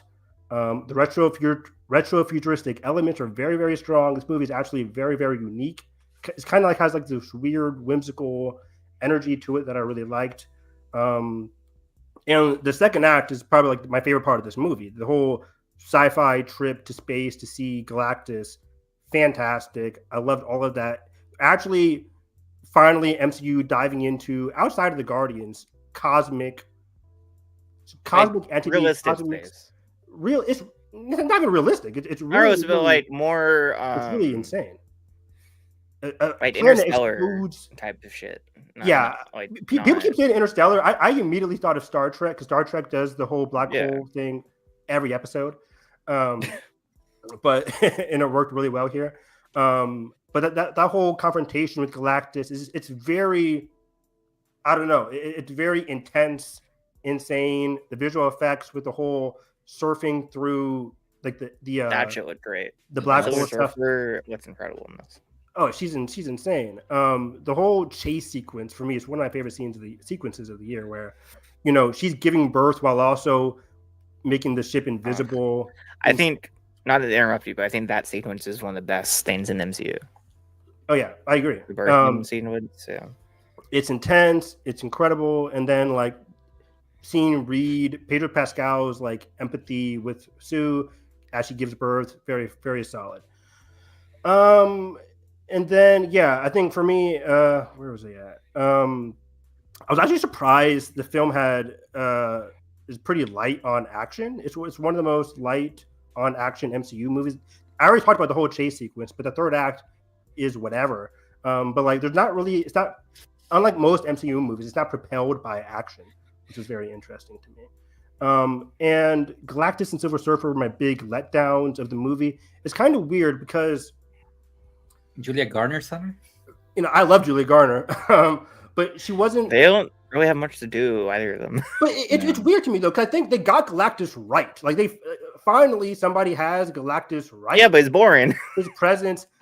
That's the interesting thing though. It's like it's I'm eating your planet. All right. Design wise, he's very compelling, and Ralph Ineson's right. I love Ralph Ineson's very Ineson. good. But I'm with you. It's like the villains. I mean, it's the same old MCU trick. The villains just aren't that compelling in the slightest. They try to give you more stuff with. That has been the most compelling. Silver Surfer, Killmonger, I think. Killmonger is probably my pick. Killmonger and Thanos, I think, are the only ones. I think Killmonger. I think Thanos. Oh no, Wenwu and Shang-Chi is one of my favorite villains. I guess. Okay. I like I like Kurt Russell and what's his face from Guardians 3. Yeah. They're not like perfect, but like they're fine. Yeah, I'm not a huge Guardians memorable fan, but yeah, Kurt Russell is great though. The performances are great. Yeah. Performances, yeah. So yeah, I really wanted it at the same time, like while I like the design, I like the portrayal of Galactic Surfer. I just didn't like the how they were used in the movie. They weren't really that compelling as characters. In the third act, kind of like the pacing in the third act is very dull for me. Like it's supposed to be very intense, but I didn't really feel that intensity in the third act. Again, I like though how the citizens were very like integral to this movie more so than any other MCU movie. Like the citizens actually had like a role in terms of like, hey, are you actually going to save us? Like it was kind of engaging where it's like they come back and they're like, do we tell them the truth or do you lie? My brother and my friend said like they would have just lied and said like, we didn't make a deal. Galactus is still coming. We fucked up. But I like that they actually like tell the truth. This is old optimism. Yeah, like they're compelled to tell the truth to them. They want to be like optimistic. Like we can't find a way, and then they have to like search. Like no fucking shot. The whole planet will come together for one cause. Roasted. Yeah. Not at all. Not at all. No shot. That's the whole 8 p.m. curfew. Like that's wild. Fuck you! I'm watching TV. I don't care about what is die. I need my fucking movies. Gonna log into the Criterion channel. And I thought it was very real that they were like, can you just kill the baby or give the baby away? But again, I like that kind of made Stu's speech very pivotal to the movie. And again, that just goes back to Vanessa Kirby being very, very good. Somebody said, I forget where, I think it was on Twitter, like he watched, what was the one Vanessa Kirby Netflix movie, Birth of a Woman, something like that. He said, I need that. Yeah, he said, I need Pieces of a Woman. Pieces of a Woman. Yeah, not a good movie, but she was great in it. Oh, I like that movie a lot. And yeah, it's good. So yeah, that's my whole spiel about Vanessa for the most part. All right, so here's my rant. I will say it is better on rewatch. I think this flows better on rewatch, but I think the script is fucking awful in this. No states. Most of the characters are pretty thin and like very one note. I think the only character that's actually interesting is Reed Richards. Wow. I think Pedro's performance is really good, and I think the character is actually fleshed out, unlike the other ones where it's just the thing. He's a big guy. He's there. Joseph Quinn. He's a ladies' man, but he's also smart. Okay. Sue Storm, she's a mother, and she's the heart of this universe. Okay. Reed Richards, I think, is actually really interesting here. You get to see like different sides of this character. And I think Pedro plays that really well. The very like internal conflicts, I think, are displayed on the page really well here. But this movie is it's fun. I think the style is off the charts. The production design is gorgeous. The score is one of the best of all time for me. Wow. I mean, it's one of Gino's best for sure. I think Is it? that theme. That theme is an all-timer. I think the theme is an all-timer. I don't know if the score as a whole. That's fair. Okay, yeah, the theme is an all-timer. Score is fun. Incredibles. You know how I feel about Incredibles. Oh yeah, you're right. It's the best Pixar movie of all time. Yeah. Ratatouille is better. Stupid. Where was I? Yeah, this movie looks good. It actually looks like a real movie for the most part.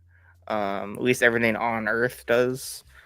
The third act, pretty bad. I think just trying to like the whole plan is stupid, and these characters are stupid for not realizing their plan is stupid. Do they not know that Galactus is just a man and he can see that what they're doing? Right? Why not wait to have the baby until he's across the line? Then it's fucking taken away. Not like 3 minutes before, so he did know that he moved. That part so confuses stupid. me every time. So stupid. Like, I don't get it. I think isn't Reed Richards supposed to be the smartest man on Earth? Isn't like when I rewatch this, their goal is to blind him. I think they don't know any of his power abilities. They don't know he can see through walls and shit like that. So they do why even take that chance? Why not just have Sue there invisible, and when he crosses the line, take her child and get out of the circle? Because she's too busy amplifying Human Torch's abilities to blind his eye. For what reason? We're all in different areas, but I see what you mean. Yeah. And then, like, spoilers, Sue dying, then the baby reviving her is the most fucking predictable thing I've seen in a big movie in a long time. Yeah. Like, there's no stakes there because you know it's gonna happen. Hilarious. Pedro's great in that moment. They all play it really well, but like, there's no emotion behind it. I could not focus during that scene because in the background you can just see the CGI rocks holding the CGI baby. I'm like, okay. Yeah. Well, I don't think the baby's CGI. It's just like it's wonky green screen. I don't know, but I don't know. We'll see. There's some touches of CGI there for sure. It was horrible. But I think I'm excited to see these characters again. I think Shackman's direction is really good. I think his sense of vision is really assured. I just need a better script next time. Yeah, pretty much agree. I was really vibing with this movie. I think the best part of this movie is probably the first 20 minutes. Yeah. Wow, I disagree. The montages are fucking gold. Not only that, but I feel like they came late in the edit for some reason. It's still the one portion of the movie where it feels where we're like actually properly given the chance to spend time with these characters. I mean, the opening scene is them like finding out that they're pregnant. It's like, when do you see that in a fucking Marvel movie? It's like, never really. Yeah, like just to aside, I think the first act is really like where this movie really gets to play out its vision as like really slowly. Yeah, and again, like I'm not the first person to mention this, that this movie just feels like it was chopped off to pieces during the edit room. There's so much with the thing that I'm like, what are we doing here? Why is Natasha Lyonne in this movie? I mean, I get it, why you have a crush on her. Sure, why not? But flesh that out. She's great. She's a great actress. Use her. Yeah. Also, what's his face? Paul Walter Hauser. Really good when he's in the movie. Why is he there? Yeah, why is he there? And again, I get that they're trying to sell this vibe of the 60s. Everybody comes together. Even the bad guys are willing to work with the quote unquote good guys or whatever, blah, blah, blah, blah. That works for me. But it's fine. I just, again, like the movie just feels chopped off, and I don't know how you get there just with one speech or whatnot. And then, even though I really like that section in the middle with Galactus, the whole space stuff, I think it looks really good. It's really entertaining. That's when the movie really started losing me as well, weirdly enough, because once Galactus starts explaining his plan or motivation or whatever, I'm like, okay, so you want this for what exactly? And what? It becomes very muddled, and I don't think the movie really recovers from that. and that's a part of the reason why also the third act feels very bland. Again, sequence great, it's very entertaining, but that's when the movie just like slowly started to like dip for me. Um, really wish Julia Garner had more to do in this movie. They kind of like touch on it on a flashback, but not really. The stuff with Johnny Storm again, I get I like the fact that they're trying to make him into like a smarter version of this character, because even though like yeah sure, like you were saying, like what does he do in the original ones with Chris Evans? Like nothing, but at least he's like has like some type of personality, and I appreciate that they were trying to do something different. They were trying to actually give But him like then an they arc. just end every fucking sentence he says with a quip. Yeah, but not only that, like It's a it feels joke. it like his storyline feels like almost like cut off. Like I wish I could see more of him and his relationship with his sister. It's more of his character taken seriously. Yeah. He is taken seriously. He helps save the day. in the Not third really. act. Mm. Continue. Like he helps save the day in the third act. You guys can't just say he's not taking. They it all seriously. do. Yeah. So how is he an exception? Wait, what? I'm saying before that. I said, how is he an exception? Even before that, like he's researching. He's doing more help than most of the other. Yeah, characters. but literally every time he's on screen, he like, or they start to do something interesting with his character, he's just above a joke again. I disagree. He's at the butt of a joke. Or he's like causing. It's just I don't like how. I think literally everything you're saying is what he does in 2005. Yeah, and I think Literally it works better everything. then. Because they didn't really try to do much more than just make him a ladies man. Yeah, like it's funny because Seems like they tried to do something here, but I think it failed. it feels like yeah they're trying to do something different, but then they keep reminding themselves like, oh, he's supposed to be like the funny guy or the ladies man, Yeah. so let's He's supposed to be crack a the- joke at his expense. Exactly. Like every time that he's trying to do some actual like research and explain them what he's doing, everybody's like, oh, what's up with your girlfriend, blah blah blah. It's like, yeah, I guess this is Yeah. supposed to be funny, but again, it feels just more like your typical MCU shit. I just didn't really care for it. Oh wow. Yeah, I disagree. I think the first act for me is where the movie's I was kind of like not vibing with it because it's very montage focused. I think outside of the whole pregnancy reveal thing, it's just Montages work. montage focused, and it feels like they're just like, okay, we got to explain what they do, but like in a very sloppy way. I think for me, the movie kind of excels when they actually go to space and actually doing something sci-fi oriented, which is what the Fantastic Four really are. They're sci-fi characters. I think exploring more of their sci-fi element, going more cosmic, out of this world than just sitting on Earth where things are just not happening, was a lot more effective for most of these characters. I think that's when the Fantastic Four, for me, really excel. They excel with these cosmic, crazy, otherworldly. No, I think on Earth is when they actually have a visual identity that's different than anything in MCU or in movies that we see much these days.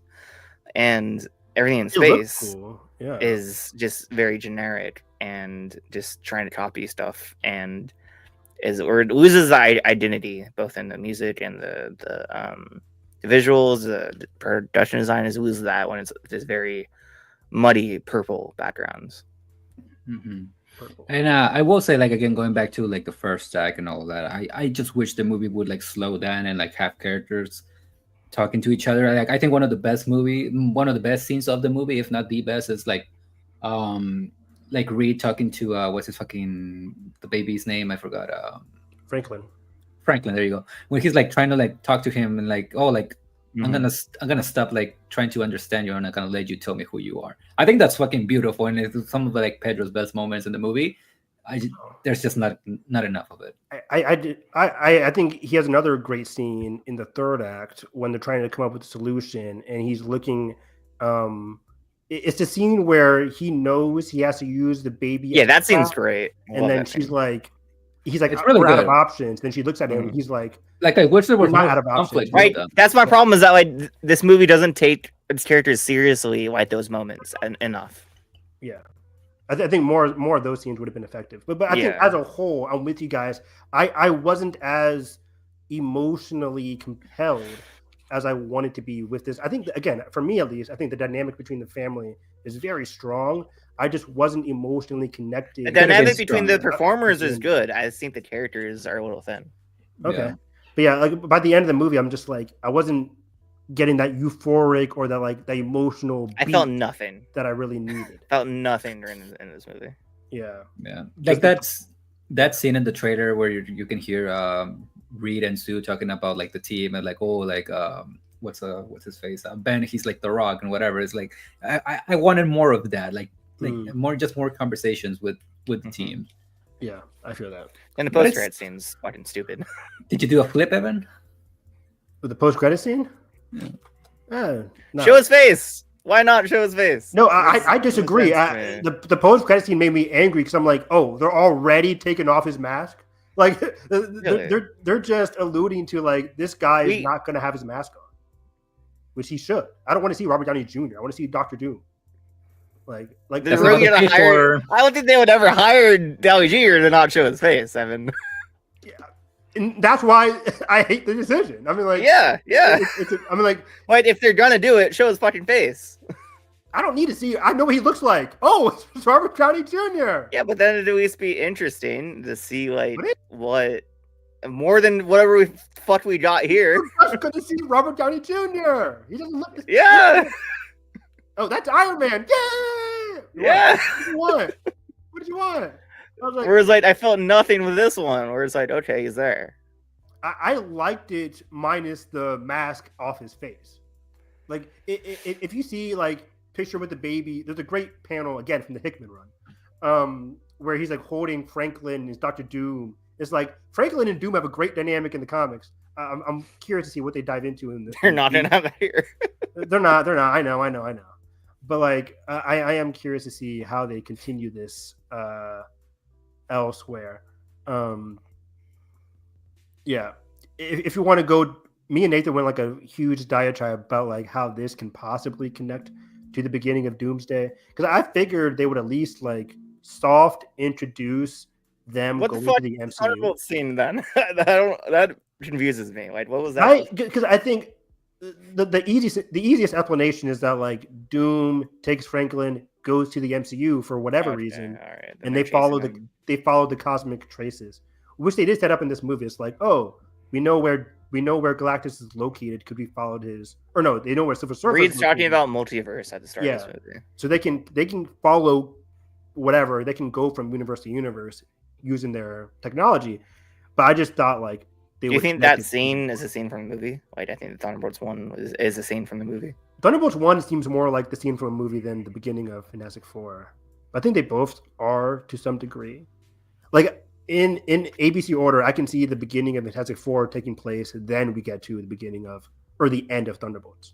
You know what I mean? The beginning of Fantastic Four. Or the end of Fantastic Four, the post-credit scene of Fantastic Four takes place before the post-credit scene of Thunderbolts. Yeah.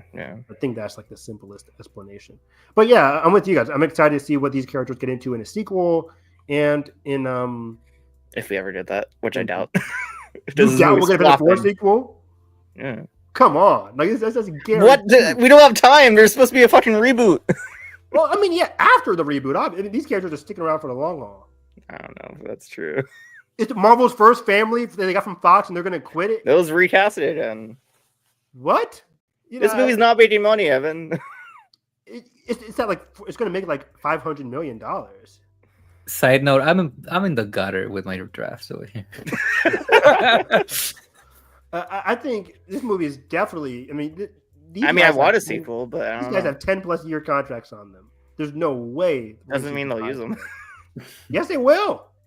Yes, they will. 1,000%. It's not even a question.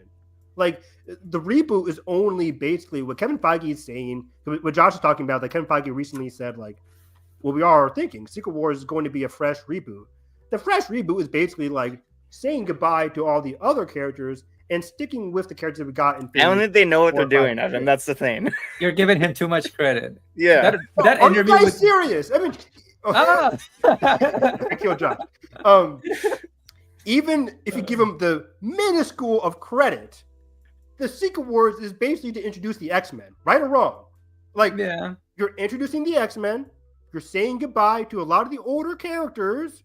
We know this. No more Hugh Jackman. No more like of those Fox X-Men characters. They're going to be done. We'll see about that. In Secret Wars. And then, Evan, I think the thing me and Edgar are saying is that I don't think Feige knows what they're doing past Doomsday yet. or even during Doomsday. Come on, that's crazy. So they just hired Jack Schaefer to direct X-Men just for the hell of it. Evan, they've hired 5 directors for Blade. Blade is Blade is an out of the ordinary. They don't know what they're doing with Blade. Look. They don't know what they're doing at all. Yes, obviously now. Okay, I don't want to say things because I can't, but I'll tell you after the show. Like, they got X-Men in the books. That's easy. Fantastic Four is coming. That's easy. Do they want to do X-Men? Yeah. Do they know how they're gonna do it? Probably not. Not yet. Oh, they're literally writing the movie right now. But like, I think And that's the They're problem. still writing Doomsday right now, Evan. Yeah, what I'm saying is, like, point blank, if you give them no credit at all, Secret Wars is to introduce new heroes. Yes, but like, I don't think they know how they're gonna do that yet. They think that's the general idea. It's not that hard. You just wipe the slate clean. You just create a whole Yeah, new but universe. like, I don't know. It's not that hard. If those movies fucking flop, then the MCU's dead. Josh, Which could happen. Josh, Could fucking happen. Josh, be real with yourself. I am. This is the most real I've been. An Avengers movie in December. Repeat after me. An Avengers movie in December. that's will not a flop. fucking gigantic mess? Maybe. No, it won't. So Deadpool Wolverine was a huge flop. That's It's different. different. How is it different? Explain to This me is how- actually out of script before it's shot. How do you know that? Uh, You don't. Actually, Make that's a it good up. question. Make it up. You don't know. It didn't have a finished script. I'll take a Sean Levy. But that's smaller still, though. Okay. Maybe not. No, You guys here- gotta be foolish. no. Here's the thing. Here's the thing. Here. Ace going to make what Deadpool Wolverine made. That is just plain and simple. I don't Kevin know, Feige Evan. is breaking the boys apart. That's why he needs to be fired. You guys are going crazy. Like, Okay, let me put it like this. Why are we still giving Kevin Feige the benefit of the doubt when people have like treated Kathleen Kennedy way You're worse right. or less? You're right. Well, I'm not saying the MCU is in the gutter right now. I'm just saying, after Secret Wars, it's not that hard for what's going to happen. I get that, Evan. Thinking about it, sure. But like, it just depends on if it happens or not. You think the MCU is Also- just going to die, Josh? I don't think Not it's gonna die, die. but like, I don't know if they'll probably capitalize on their most popular shit, and obviously Fantastic Four isn't their most popular shit. What is at this point, though? Iron Well, Man, done. Captain America, Deadpool. Those all two, Captain America and Iron Man are not profitable characters. Captain America flopped this year. Well, that's because it's a different Captain America. So if they I'm just saying that's the public. if they bring in Glenn Powell as Captain America, it's going to No, be if they bring in fucking Chris Evans, then they'll make band. That's not happening though. You never know. Here's the thing with Doomsday that I think is very fascinating. That movie has been going through delay so much, and like you don't have to be a fucking insider or anything to know that if you The put movie's in something trouble. if you put something in pause, it costs money. And like how much money is it gonna end up that movie? This is gonna be end up one of the costing? biggest fucking budgets we've seen. Yeah, like if you want to talk about like, for example, like that one video where they were like saying like, oh, The Way of Water needs to make $1 billion in its opening weekend to make its money back, whatever. Which This is might bullshit. actually. We just need to accept that, and even the studios themselves, the 800, 600 million are the new billion, and I don't know if these movies are there. You guys, I agree with everything you're saying. This movie, Avengers Doomsday, can cost $500 million to make. Production's budget, not even marketing, to make. And it'll still make over $1 billion easily. Even- It's an even- I Avengers don't know, Evan.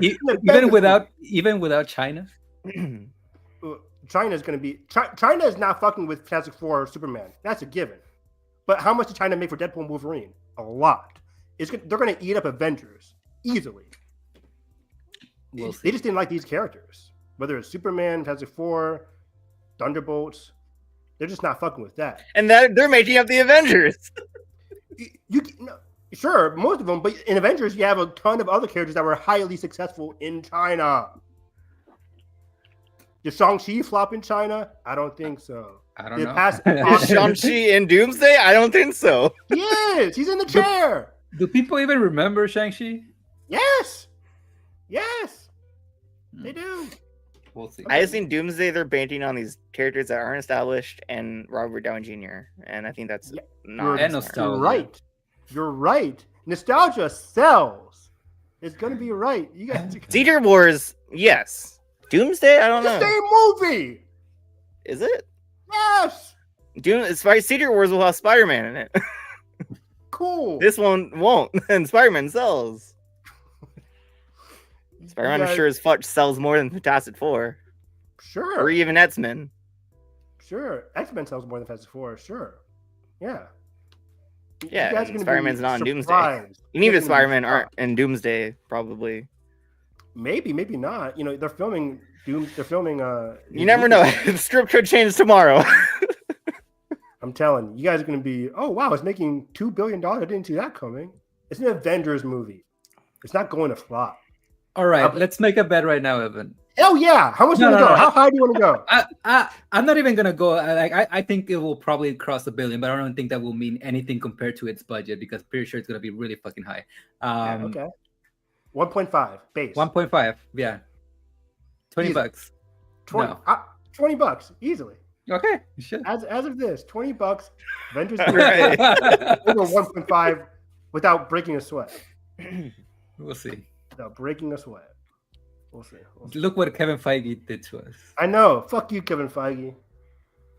Yeah. What else did y'all watch? Let's go. Jesus Christ, half an hour on that. Let's change trains completely. Let's talk about movies we actually liked, all right? I know what you did last summer. Oh, no. That came out this month? Yeah. That God, I think you get shit out of the way. Let's do that. That was in June, right? No, that was July. Why is it not on my list? Did I not rank? Wait, no. I didn't. I haven't even logged it. I did watch, before we get to the new one, I did watch the first one for the first time, and I was pleasantly surprised.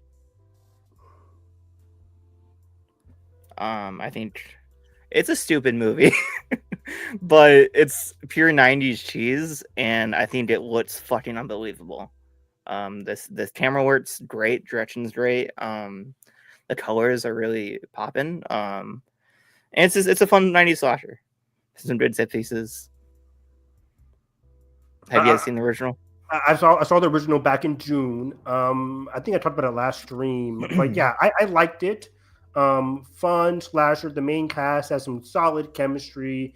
It's a not fairly predictable plot. Because there are some other sequences in this movie where I'm just like, I have no idea what's happening here. It's a bit messy, but overall, I had fun with it. There's some great kills in this movie. Mm-hmm. The chase scene, all timer. Great. In the store. Mm-hmm. Yeah, that's a really strong one. Some great chasing, great kills. Third act's okay, but yeah, I like the cast. The cast is electric and very strong. I was just shocked at how dynamic the camera was. That was my main takeaway. Oh yeah, that too. And then we get to the new one, and it's all lost. It's not good, Bob. Okay, let's talk about this. There's There's potential. Movie, There's potential in this movie, and fucking wastes it. Yeah, this entire movie wouldn't happen if they would just simply talk to the fucking police because it wasn't even really their fucking fault. It wasn't a crime. Yes, I was going crazy. I'm glad we're all in agreement by this. They didn't do anything. You guys didn't do anything wrong. This guy is an idiot. Like what's happening here? They were so. Like in the first one, they fucking hit someone. Yes, that's a crime. That's a crime. Here, they just swerved off cliff. That's not their fault. So, and then they try to save him still. Yeah, the guy's in the middle of the street. Wait, he's like at the time of the swerve. they're just talking in the middle of the street. The guy comes speeding and swerves off the fucking cliff. And, like, they're all guilty for some reason. Oh, it's manslaughter. No, it's not. No, it's not. And I was. We need to do spoilers for this movie because the killers in this movie are some of the most predictable ass shit I've ever seen in my life. I'm like, oh, predictable. It's Really? insanely predictable. Oh, I thought it was the opposite. Oh no, I thought it was the girl with the black hair. She was like, Well, yeah, but Frank Prinze Jr. did not see that coming. Yeah, Did not see that coming. Oh, I saw it. Cause oh, there's two killers. Yeah, me because too. when she's banging at the store, I'm like, I thought it was you. There's another killer, so there's two killers. Well, I know. Okay. I adopted that there was 2 killers, but I did not see And Freddy then Prinze Jr. being killed. her boss. I'm like, oh, the person that she talked to after this event was her boss. I'm like, Freddie Prinze Jr. is the killer. I was like, Jalen, that's the killer. That's the killer. That's the killer. I didn't see it coming. I commend you. Yeah, but either way, But I think it could have been interesting. But his dialogue at the end of the movie, oh my god, so trash. Oh my god, I was like, there's no way. Freddy's acting the shit out of it, but like he's trying to so bad. He's trying to, but he's like, well, you know. I mean, it was just so like, I'm the killer, and this is why I did it. The town needs to pay. I'm like, there's no way this. I was like, no bro, motivation. Motivations are so thin in this movie. All I could think about during that monologue is like, this is not Star Wars Rebels, man. You don't have to try this. You don't have to try this. You're the GOAT, Kanan. It was so. I was lost. I was like, I think their ensemble is fun, but their dialogue is fucking trash. I'm with you. And the characters are pretty thin. Yeah. I wanted to like this movie. The what? Stripped. Yeah, it was. It was very messy. It was very messy. But yeah, the Madeline Twine's good. I think they're all decent. Yeah, they're all very solid. The main girl is from the studio, right? I forget her name. Yeah, Chase Stewie Wonders. Yeah. Yes, Wonders. She's really good. Yeah. Jonah Howard King. What are we doing? Which one? Why are we even trying with him still? He's the X. He's Prince Eric in Little Mermaid. Is he the X? Yeah. Of Chase Stewie Wonders. Yeah. Oh, that was him. Mm-hmm. I didn't know he was Eric. He was so flat in this movie. He was nothing. He was better as Eric in Little Mermaid. I like Still that. Not great. Yeah. I'm part of the Eric Defense Squad. You like that movie, don't you? I do. Minus Scuttlebutt. But Jesus Christ. Forgot about that. But yeah, this movie's it's okay. It's engaging. Like I always have fun when I'm trying to like track the mystery. That part's always engaging. I was bored. I was actually bored to tears. I was on board trying to like solve it, but it's just so bland. You know when it becomes like super obvious? You know that scene where like they all come back to Madeline Klein's house and they're all like hanging out and then they're like about to go to bed. And then out of nowhere, Sarah Pigeon, I think her name is. She's like, "Oh, I'm gonna go back to work. See you guys later." And then we never see a scene of her like getting chased or anything. And then like that scene of Jonah Howard King happens. It's like, okay, you're the killer. Yeah, that was so obvious. And then they try to say like, "Oh, she might have survived the gunshot. She's still alive." I'm like, "You're not getting a sequel. Stop it. This isn't happening." Also, I love that ending was so much sequel bait for no reason. For no reason. You don't need to do this. I love the last conversation that they have on the beach where they're like, "This would have been prevented if men would just go to therapy." It's like the killer was a woman. Yeah. This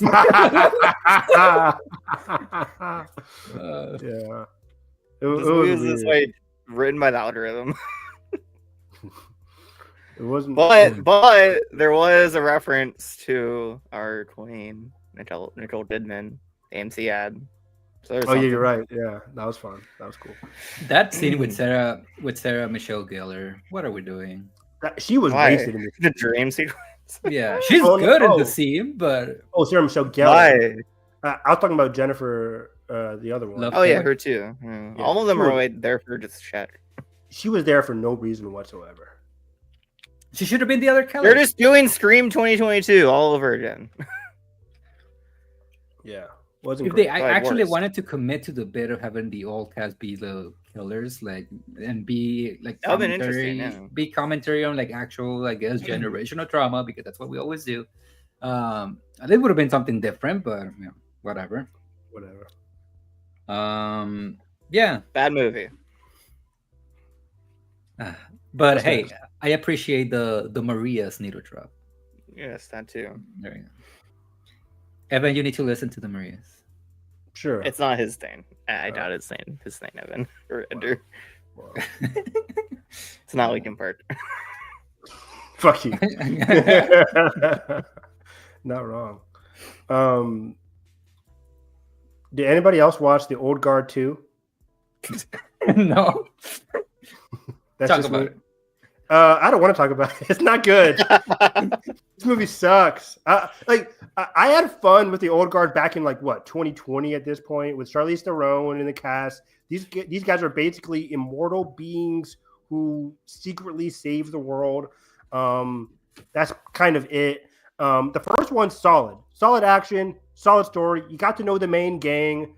This new black woman, she discovers that she's immortal, and that whole discovery process, on top of her dynamic with Charlize Theron, very strong. I had fun with it. Again, it's Netflix streaming movie, The Old Guard. Came out during COVID. I had a lot of fun with it. The sequel is one of the worst movies I've seen all year. There is no conclusive ending because they want to lead into a third movie. The cast is very, extremely underwritten. I don't know if they're like, well, we saw them in the first movie. We don't need to give them any other layers in this movie. But they are very badly written. The action is edited to pieces. It's atrocious. And what they set up from the first movie into the sequel is not, it's not touched upon in any meaningful way. It's a 90-minute snooze fest. It's dull, it's boring, confusing lore. The main character isn't necessarily the main character anymore. Charlize Theron is just going through the crunches or whatever it's called, going through the motions. And again, the ending, the last 20 minutes, like teasing this is an incomplete movie. Because they're kind of teasing a third movie. And I'm like, you don't deserve a third movie after this dog shit. It's a failure of a movie. I could not stand it. I only gave 1.5 stars because I like Charlize Theron. Everything else is just atrocious. This was very, very bad. This was prom night, whatever the fuck we got this year. It's on that level. Yeah. Fear Street. Yeah. While we wait for Josh, do you want to talk about Bad Guys 2? Yes, I had a blast with Bad Guys 2. Very, very good movie, Bad Guys 2. I adore the first one. I've seen it countless times now. I love this gang, Fox, Wolf, Snake. I love them all. I think this sequel maintains the energy of the first film. The heists are very fun. It's very comedic. It's very engaging and enjoyable. Fox and Wolf's dynamic is really good. They actually finally do a decent romantic subplot in this one. It's a kid's movie, so they're not going to engage with it as much as I would like. But whatever. Is it still Zazie Beetz and Sam Rockwell? Yes. Yeah. And Natasha Lyonne. They give Fox more to do in this movie, which is great. She has like her own little mini spy shit that goes on. This movie's crazy and ridiculous, and it embraces that. There's a very ridiculous like rocket launch sequence that I just enjoyed so much. There's some great cinematic nods to other classic heist movies in this movie as well. The villains are solid, not the best, of course, but they do elevate the thematic, essence of this movie in terms of, the main thieves being trustworthy. How can they acclimate into society and all that kind of stuff? I love these movies so much. It teases a third movie. I would just be on board for this coming out every other year, and I'll watch it. It's just very, very, very fun. Yeah. I was going to see this yesterday, but the timing never really worked out. Will I get to it? We'll see. How convenient. I like the animation too. The animation is really fun and unique. Speaking of animation, Josh, you know what I'm going. What'd you do? Oh God. Opposite day. K-pop Demon Hunters. Oh shit! You finally saw it. Okay, I didn't hate this. It was fine. A fine watch. I think the animation is pretty good, as well as Bad Guys. But I didn't really care about the whole liar reveal plot with the main character and her crew, whatever. The whole enemies to lovers, which now I understand why you love this movie, Evan. Well, I loved it until he sacrificed himself. Yeah. You're like that little girl. Yeah, I really was. No, I didn't cry. I wasn't like super emotionally invested. I was just like, for me, the third act, like I really, really, really like K-pop Demon Hunters. The music rocks. The animation's great. I like the dynamic between the main team members. For me, this movie is kind of having mixed messages in terms of like they want to get us engaged with Jinu, both in terms of the enemies to lovers subplot and his connection to the demons. Like, are all demons kind of like super evil, or the people like Genu, who was like, he made a very, very awful mistake and just like ruined his life for it. And okay, like, and on top of that, Rumi is half demon. So it's like not all demons or people who are corrupted by demons are bad.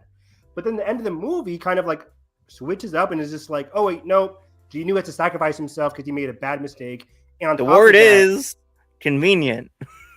and on top of that, like they're like, okay, now I've got to kill all the demons. I'm like, I thought we were just gonna kind of like, you know, kumbaya, or like at least like Merge something. But it's like, you can't just say, let's just kill all the demons and play Gordon again, if the message of the movie leading up to that was like, maybe there's like an understanding we can have here. People keep telling me like, Evan, that's what the sequel was for. The sequel's gonna do. I'm like, you should do that in your first movie. And then Celine, Rumi's aunt, is wasted in this movie. In the beginning of the movie, she's the only one that kind of understands that Rumi has like this power. But then at the end of the movie, she comes to her as an act of guidance and completely just like shuts Rumi down and then disappears completely from the movie again. I think that was a very weird character insert there. So yeah, the third act kind of like peters out, but the first two acts I think are very strong. I like the enemies to lovers. I like a lot of the music in this movie is really, really good. The animation is super strong. The character acting is very good.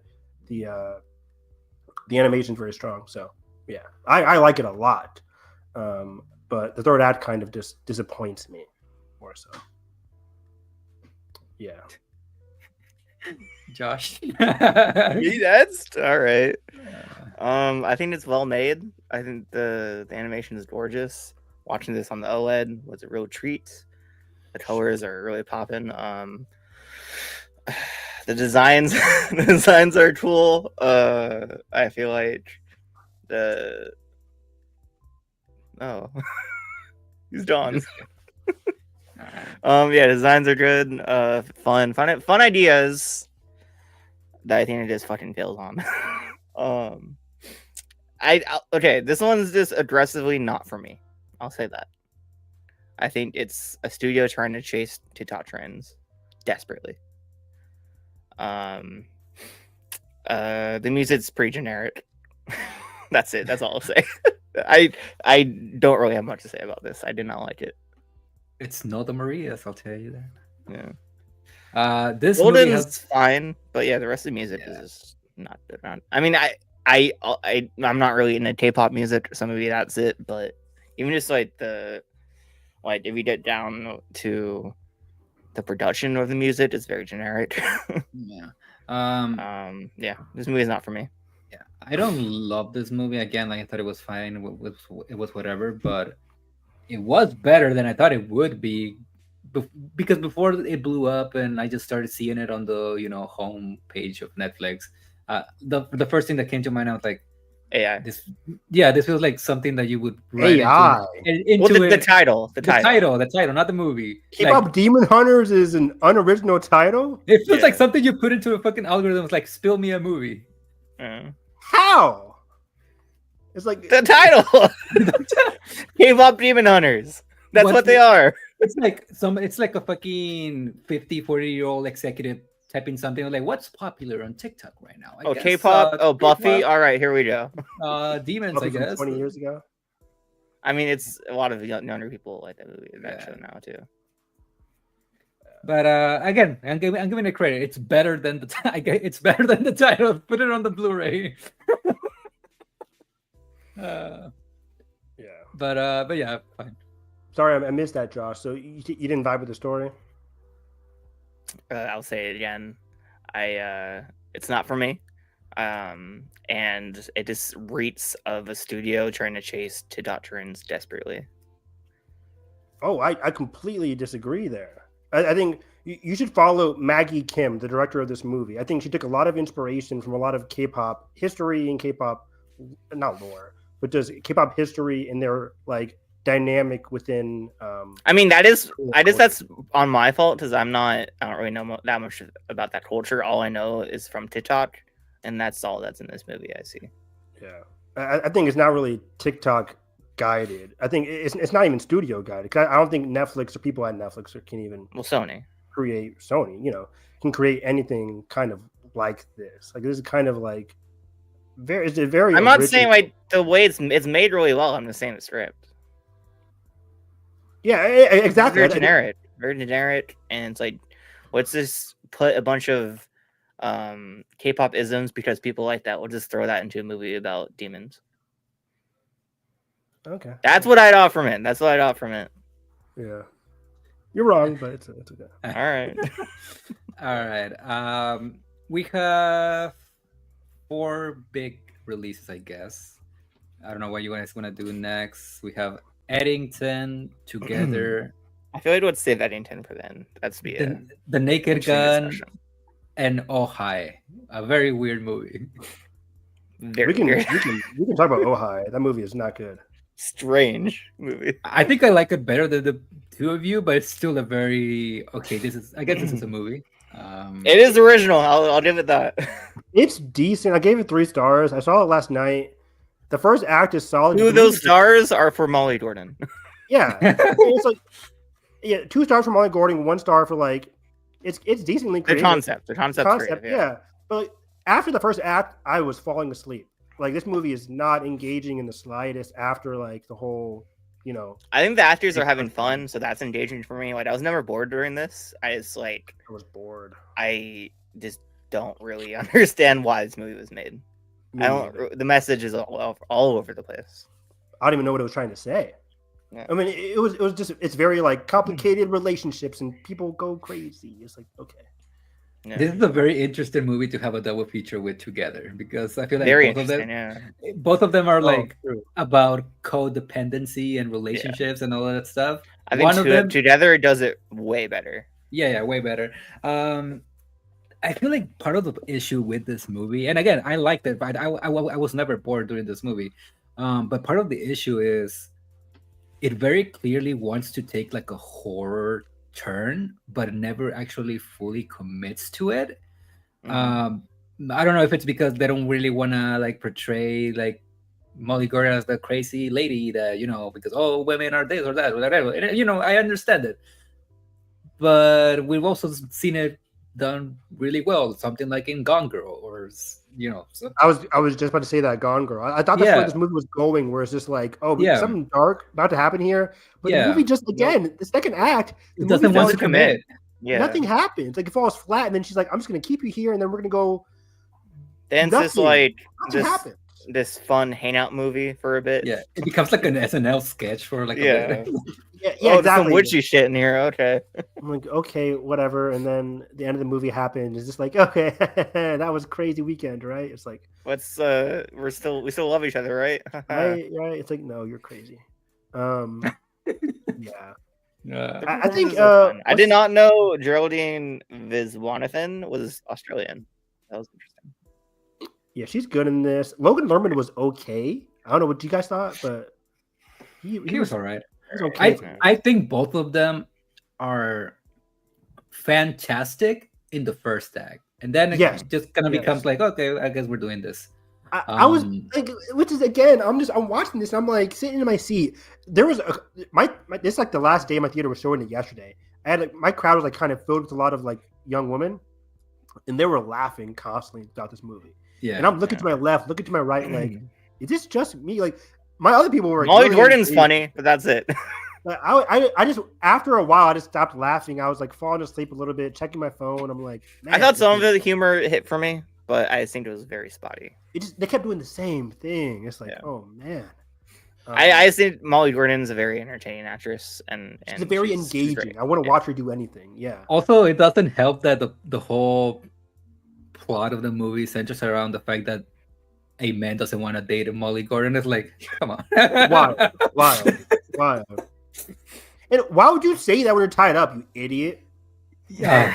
You're dumbass. Like, you just lie. He couldn't lie to save his life. Just lie until the end of the movie. Like, just lie. Just lie. He's like, just get me out of here. You're crazy. I'm going to call the police. I'm like, then you can stay there. You're an idiot. Anyway.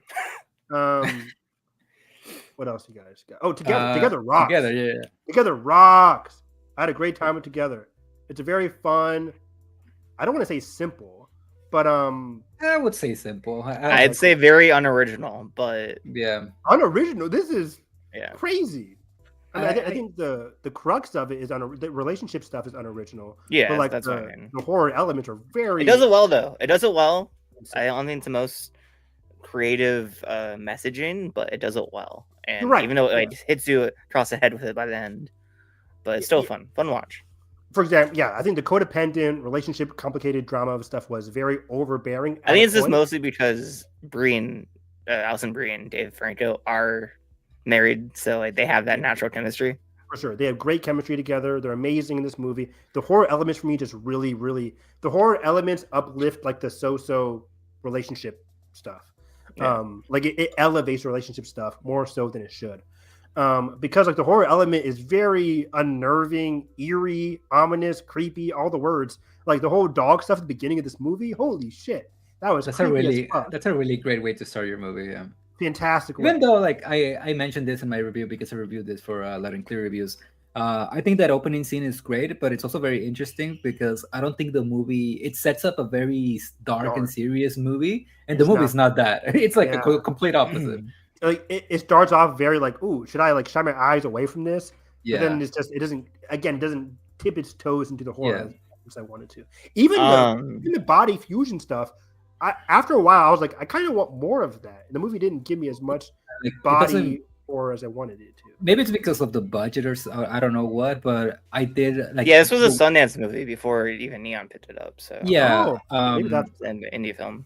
Yes, and a lot of the horror set pieces, I'm like, really, this is this thing that you're like selling your movie on? That's like the whole thing with the saw, the chainsaw. It's like they cut away from it. They cut away from it, Edgar. I'm like, okay. I literally sat up in my seat. I was like, okay, let's do this. Cut away. And I'm just like, and then like the whole movie, I get it. You're trying to like not touch each other, but even when they come together, those sequences don't last. They don't sink in as much as I wanted it to. Yeah. But criticism aside, this is one of the most engaging, wild horror movies I've seen all year. I was really glued to my screen watching this. Their chemistry was just so strong. It was very creepy and just is an odd movie. And I liked how ballsy it was with this last shot too. I was like, that was just very funny. It was a great review. I loved that. If the movie can end on me just smiling, being like, "Wow, that's." It was a great review on Letterboxd. Is becoming non-binary speedrun. Not wrong. But like again, like I think out of the two, I think Allison is the stronger performer. Oh yeah. But it's funny because I feel like her character feels also the most underdeveloped, in the sense that I think part of the issue of the movie is that it takes a very long time for the body horror stuff to really kick in, especially between the two, like when they're like starting to like morph. And I think because that's why it feels so frustrating, because the script, I think, frustrating because like I don't think it's that strong outside of the horror stuff. Yeah, and I feel like if you started like the whole mystery of like both of them being aware that this is happening, if it happened earlier, I think it would be like it would have made. And her her refusal to believe this is happening until like the last 10 minutes makes no sense to me. Yeah, like it's even if the body horror stuff aside, it's very clear that your boyfriend is suffering from some kind of PTSD, mental illness, and you're treating him like this fucking crazy person. Which again, like I think it's interesting. Like again, like the whole codependency stuff, and obviously one person feels like they're like a complete failure, while the other one has a very clear vision of what she wants out of her life. I feel like really get there because of their partner. And again, like I feel like if you just like brought the body horror stuff, I think a more interesting conversation you could like spark from that. I think this movie was struggling to commit to what it wanted to be until the end. Because I think the humor fell flat for me almost completely. I think some of the writing was just very bland. And it wasn't the most engaging watch until it got into the horror stuff. Like the stairs were great, the fet's great, but everything besides that was like not the most interesting, not the most original. Well, you didn't like the bathroom scene? Bathroom is like all the set pieces are great. All Yeah, like yeah. that stuff is great, but like everything in Yeah. between that is All the like, fusion what are we sequences are doing here? great. I actually disagree slightly. I think the comedy kind of worked for me for the most part. Yeah. For me. And I guess like a final thing that I would say about in terms of like thematic through line with the movie that I wish it dived a little bit more. Um, one of the ways that the way that I read the whole thing with them morphing together, and obviously we find out the end result, what it looks like of them basically creating this like one singular person. I thought it was like almost kind of like an allegory for whenever like there's like relationship problems, some couples, not all of them, but some couples tend to make the very stupid decision like, oh, let's just have kids together and that will solve the issue. Yeah. It's like very clearly that's not going to solve anything. And I feel like that's kind of like part of where this was going with them morphing together. I mean, they literally I think that's create a interesting. Yeah. they create a child together, but again, it just like it comes at the very end. It's not like the Yeah. main center of the movie. I feel And again, I really like this movie. It's a really enjoyable movie. I would rewatch this a lot during Halloween, but I feel Yeah. like Neon's horror movies this year haven't hit for me yet. This was Neon? yeah. Like, Well, the the monkey OCD. monkey was not Monkeys engaging suck. to me. This was like kind of frustrating and boring. Outside the stairs. And I'm hoping for Shelby Oates. I'm hoping Was that the we Neon get- just together and the Monkey so far this year? I think so for horror. I think there was something else. I feel like we're missing something. They did that Mike Flanagan movie. Well, that's not really horror though. No. Yeah. Keeper Tatiana Maslany. Can't wait for that. Yeah, Shelby Oaks and Keeper are going to be great. I can't wait to watch that. As soon as tickets go out for Shelby Oaks, I'll be right there. So yeah, I think I still enjoy this. I really recommend people watch it. Oh, It's just- it's a very Presence. That's weird the other neon horror, which I love. Presence. The best one. Presence. Yeah. Oh, The Presence. Soderbergh movie. Oh, yeah. Fuck, that's great. That's great. That of the year. Dad of the year. Let's go.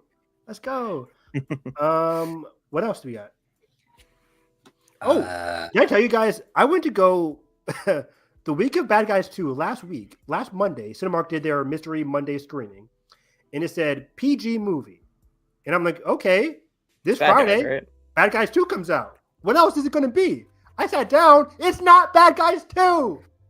I was pissed. What was it? It's this movie called Sketch with Oh, Tony I know Hale. what this is. Yeah. Tony Hale.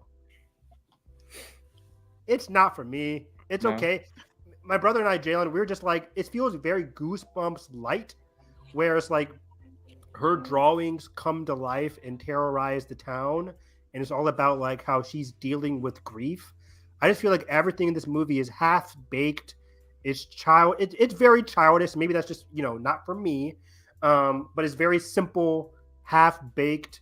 The kids in the movie are okay for me. I hate judging child actors, but they're okay. Josh has no problem, as we saw with Lilo and Stitch. Yeah, I know. Right? She's really good. The kid's really good. If they're good, I'll fucking praise the shit out of them. But if they're bad, I'm not holding back. Oh, okay. Nice. Uncle Josh, guys. Woody Norman, still one of the best I've ever seen. But Sketch was it's a very weird movie. It has a very, very high rating. I'm just like, I don't know how. But for me, it's a solid 3 stars. It's simple, forgettable. Creature designs are very cool. I like how they touched on grief. It's just very half-baked. And the family dynamic is just also solid. It didn't floor me, but I wasn't as bored as I thought I was going to be. I'm like, some of the kids' situations were kind of funny and outrageous. So I can see a lot of families really, really liking this movie. So I respect what Tony Hale did and what he was trying to accomplish. I didn't hate it. I was just like mostly disappointed it wasn't Bad Guys 2. But I would recommend families watch it. It's very fun on that point. But that's, I think, it for me. I also saw this classic anime film called Summer Wars, directed by Mamoru Hosoda, who directed Belle, the classic Digimon movies. He's doing Scarlet this year, right? Yep, exactly. So I'm Our binging, future best animated feature winner. hopefully, unless K-pop Demon Hunters has something to say about it. Oh, they nominated, but I don't think it's winning. Yeah, I have it number 3 right now behind Scarlet and Zootopia 2. Yeah. It's not a stacked field this year. I think my list is Scarlet, Zootopia, K-pop, Someone Luca, else. not Luca. I said Luca. The alien Elio. guy. What was it called? What's Elio, that yeah. fifth? Fifth one could be anything. I don't Hmm. know. The But anyways, Smurfs. Summer Wars is from 2009, and it's really, really good. It's a classic anime film about camaraderie, found family, excellent character animation, great action, great like otherworldly digital world. Again, it's Mamoru Hosoda. It's a fantastical animated movie. It's just the fantasy elements are really strong. The landscape is just beautiful.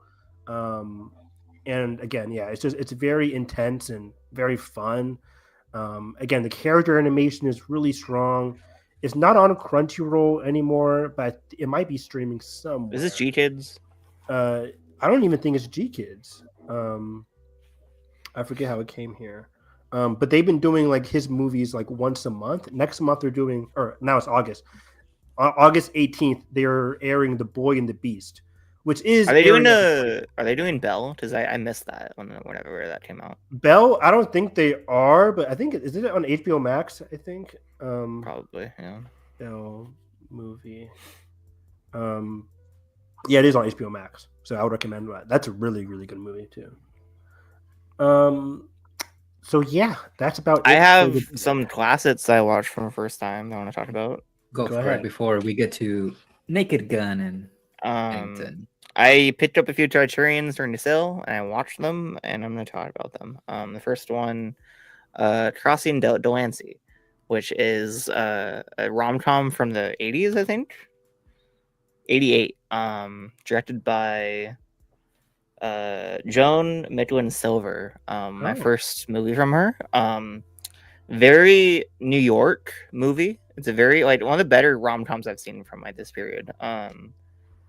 It's wholesome. It's just this woman who's like a bachelorette in her 30s, who's like her grandma's pushing her to date someone, and she works in a bookstore, and starts having this relationship with a douchebag writer that she falls for. Then her grandma sets her up with this pickle salesman, and there's a love triangle that starts to happen, and it's really engaging. I think these characters are really well written. This world is really lived in, and it's just like a very comforting New York rom-com. Oh wow! What year was this?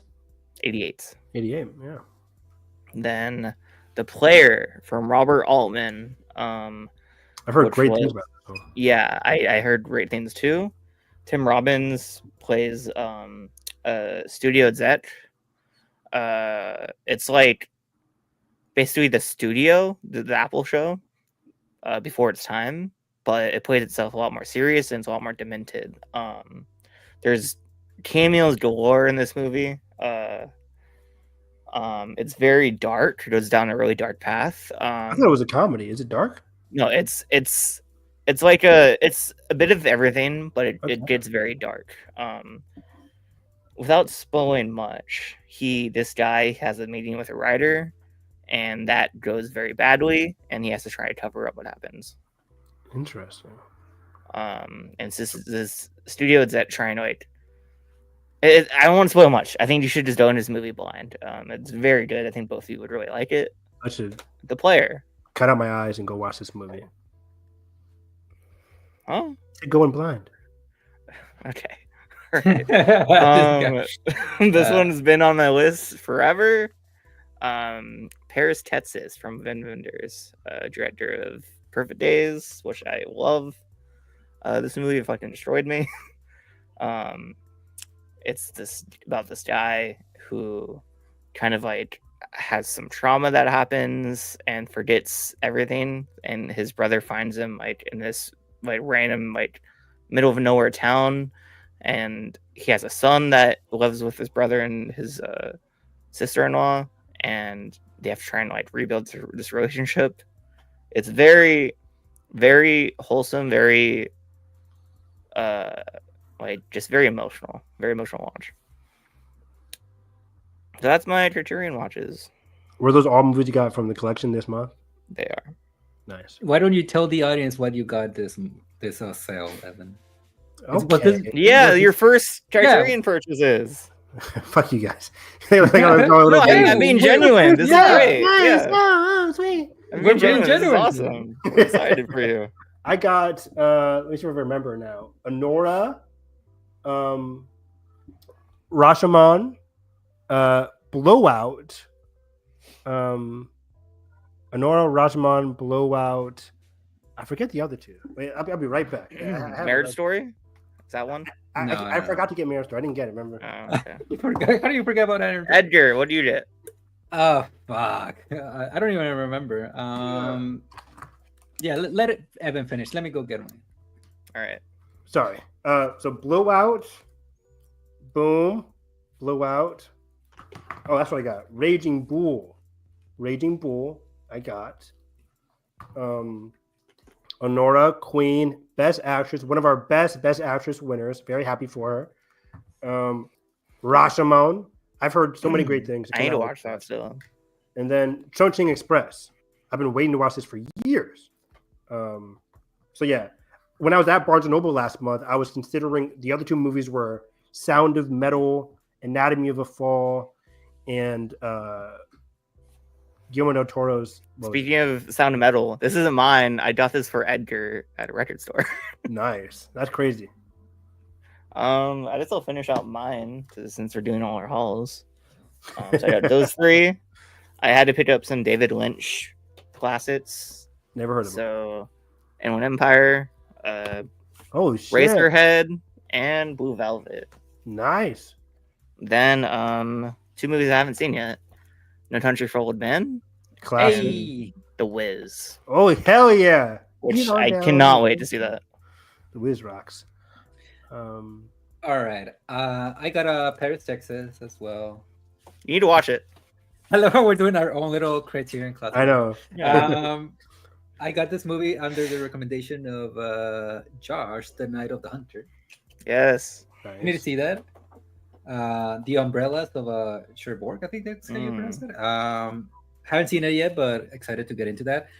This also inspired because of 28 years later, I was on the Danny Boyle train. Got You get 28 weeks later? No, I'm kidding. Train Spotting. Horrible fucking packaging. It is a horrible packaging, but I love this movie. It's great. Train Spotting is really, really good. I never saw Train Spotting 2. Train Spotting 2 is really good. It's surprisingly really, really, really good. Really good, what's it called? Legacy sequel. Same director? Same director, Danny Boyle, yeah. Nice, okay. Then I got Brazil because I know there's like one of the most inspirational like sci-fi movies. I haven't seen any of the Terry Gilliam movies yet. I need to get into those. Yeah, and because of that reason, I got this. I also got Blowout like you guys. Fucking hard. Nice. To Blowout. Have you seen it yet, Evan? Blowout? No, I haven't seen any of these yet. Oh, okay. That next time. Next time. You. This one I'm sad about because I got it because in preparation for one battle after another. I got Punch Drunk Love, but because I moved this month, it got damaged and the box kind of like broke. But it is what it is. Yeah. Country for Old Man. Chronos, preparing for that Guillermo rewatch for Frankenstein. I haven't seen either of these, Barry Lyndon or Sorcerer. But I also got Barry Lyndon. And one of my favorite movies of all time. This is like Arrival. Our friend group's like core movie. I feel like this is a core movie. Y tu mamá también. Yes. Fantastic. I never saw that one. Yeah. You haven't seen it? Nope. Oh, you need to watch that, Evan. That's like a Mexican Challengers. It is. It's Challenger. That movie watched. The Challengers could crawl. Crawl or run. What do you mean? Well, because I think that movie is way sexier than Challengers. Well, yeah, I guess. Yeah. I also got this one. I haven't seen it, but it's a Mad World, which I've heard so many things about. Everybody, get your money ready for the November. Stay tuned for part 2 in November. I gotta save up. I'm in the process of getting a house. I'm like losing a lot of money right now. Yeah. So you get at least save money for Marriage Story. I do. I need Marriage Story and Parasite. And Flow. Not Parasite. Marriage Story and what's the one? Memories of Murder. Memories of Murder. Yeah. That's one of my all-time fucking perfect movies. So, yeah. I have it. I watched it for the first time. The ending of that movie. Mwah. Oh my god, the last shot is cinema. How is that? He was like in his 20s, right? Directing that? Something like that, yeah. That's insane. All right. I want to talk about 3 more movies I watched for the first time. Go ahead. Wait. Oh yeah. James Cameron's The Abyss. Oh, I never watched it. I watched a 70mm print at the Academy Museum. Fucking gorgeous print. This movie. Oh, I have seen The Abyss. Ed Harris. Ed Harris. Ed Fucking Harris, incredible in this. Yes. The weird face thing. Oh yeah. One of the first CG characters ever created. Yeah. I think it's his take on Close Encounters. Mm-hmm. It's equal parts mean-spirited and sentimental. The resuscitation scene is one of the most fucking haunting sequences I've ever seen. It is horrifying. It is they're acting their fucking souls out. Yeah. I remember it being kind of goofy too. There's some goofy stuff in this. Yeah, I think the ending with all the aliens is goofy, but it works. I gotta rewatch this, man. You're big. You're bringing me so much nostalgia. I watched it. I was really wowed by Isn't this early 2000? When did this come out? 89. That was 89. Early 2000. I was way off. Yeah. I said early 2000 because the CGI actually really holds up. It's so good. It's like some of the first, and it's incredible. I forgot this is before T2. Yeah. But no, I was wowed by this. It's doing a lot, and it's just every movie I watch from Big Jim, I'm just wowed by. Big Jim. Still have Terminator, both of them, and True Lies to watch. But everything else I've seen, incredible. I think True Lies is the one that I haven't seen, and I think I remember stuff from The Abyss, but it's one of those movies where like it's been so long, it might as well be my first time. I need to rewatch it because I remember like certain images. I remember like the face thing. I remember Ed Harris. It's really weird. Like all of the sci-fi elements of this movie are weird, but like they're really done well. Mm-hmm. Oh, and I haven't seen his first movie, which was Piranha 2. Piranha 3D. Yeah. That was James Cameron? Yeah. Did he direct the second officially? The second was one. Was it the second one? It was the second one. 3D. Okay. I hated one of those Piranha movies. No, it wasn't 3D. It was the second one. What was it called? How do you spell Piranha? Piranha 2. There isn't H in there, isn't there? Piranha 2 was him? Yeah. The Spawning. No way. That was James Cameron, Piranha 2. Yeah. I believe that was his first movie. Well, we gotta start somewhere. Terminator was his first like breakout, right? I remember seeing Piranha 3D. 3D was wild. Yeah, I think. What? I think. Yeah, it's Terminator. Then it's The Abyss. Then T2. Crazy how that man hasn't directed much, but every single time he does direct something, it's great. Yeah. Maybe minus Piranha. I guess. Yeah. I guess. But yeah, I love Alien. Of course. Shit, where was I? All right. What else? Yeah, I gotta go soon. All right. I watched Network for the first time. Never seen it. Sidney Lumet's. Sorry, 1 second. Great movie. Very depressing. I think it's a very Babylon came to mind a lot here of how it like it's commentary on how this industry like gives and takes really aggressively. Great movie. Really just like why aren't movies made like this these days? It's crazy how timeless it is also. Then I'll end it with An American in Paris, which I finally watched. Gene Kelly classic. I think it was definitely not as engaging as Singing in the Rain until the ending, which is just awe-inspiring. Mm-hmm. All right. And before we dive into Eddington, I have a question for you, Alan. How the fuck did you convince yourself to watch Eddington, but you refuse to watch The Naked Gun? Correct. Yeah, why don't you want to watch Naked Gun? Correct. That makes no sense to me. I'm not a huge that kind of comedy is just not for me. You don't like comedies? Not like that. I mean, I like Tropic Thunder. That's my shit. Hangover. This Like is better than Tropic Thunder. that's better than Tropic Thunder. Oh no. I don't know about that one. But you know, I don't know. Those kind of comedies, just like I watched all the trailers. I didn't laugh once. Have you watched Popstar? Nope, not my kind of thing either.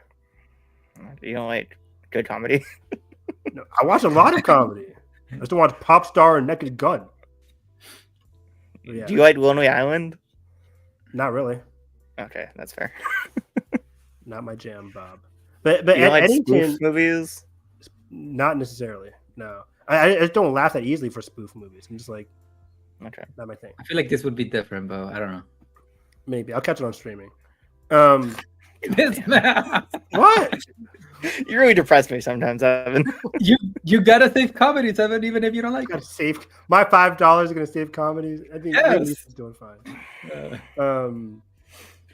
But yeah, I mean, Anyway. I mainly saw Eddington because it We talked about Naked Gun because Sure. I mean, there's Are not we much gonna to talk about say. There's not. I don't think there's much to say. It's funny. I adored this movie. You guys are guess where it is on my list. Top 5. This is number 1, 2. 2. 2. I fucking love this movie. I think Akiva Schaffer, the director, is I think one of the best studio comedy filmmakers right now. I obviously Popstar is a favorite of mine. His Chip and Dale movie is hilarious. And at this movie, it's like kind of shocking how much of the humor works for me personally. Literally, they do a joke, different gag every like other frame. It seems like, and it mostly kills for me. I did all the humor works. It's hilarious. It's really creative. The snowman bit is some of the funniest shit I've seen in a long time. The crypto arena jad they did is hilarious. Liam Neeson's like top of his game. Pamela Anderson, incredible in this. It's one of the better comedies I've seen in a long time. I adore this movie. Yeah. The audience. It's really smartly written. The audience was like having the time of their life. I feel like if you watch it on streaming, you're not. If it's not your type of comedy, it's. Oh, not my gonna audience kind of work. sucked, and I was like the only one laughing constantly. Yeah. Watch it in The theaters credits sometime. are hilarious, dude. The credits in this movie. Tool in parentheses, non-person buzzsaw. Yeah, this one's an all-timer for me, and it's really well shot, and it actually looks like the movie. Anamorphic. Yeah. Yeah. All right, Evan. What were your thoughts, Edgar? Didn't you watch it too, or did you not see it? I mean, again, like I don't think there's much to say, at least for me. Like, it's just a really funny movie. If anything, I would just like sit here and describe like every other joke that worked for me, and I don't know if that's very interesting. But Liam Neeson again, kind of playing the same character that he does, but like also going against type. It's a spoof on it. Yeah, it's a spoof on it. I think Pamela Anderson is like, I think is the secret sauce of the movie. I think she's incredible. She has The a bit where scallions?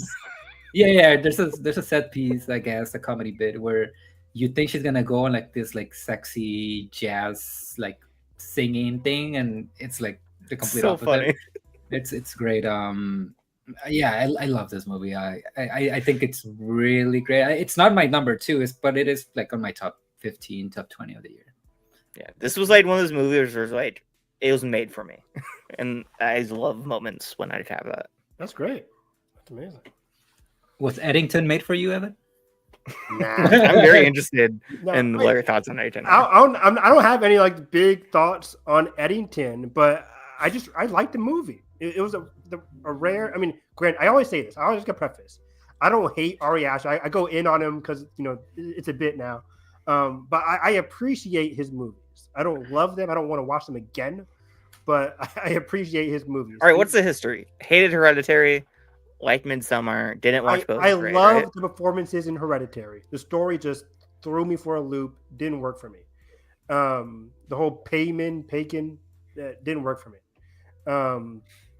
But some great scares and who's the actress in Hereditary? Toni Collette. Toni Collette, yeah. Phenomenal. You liked Midsummer, right?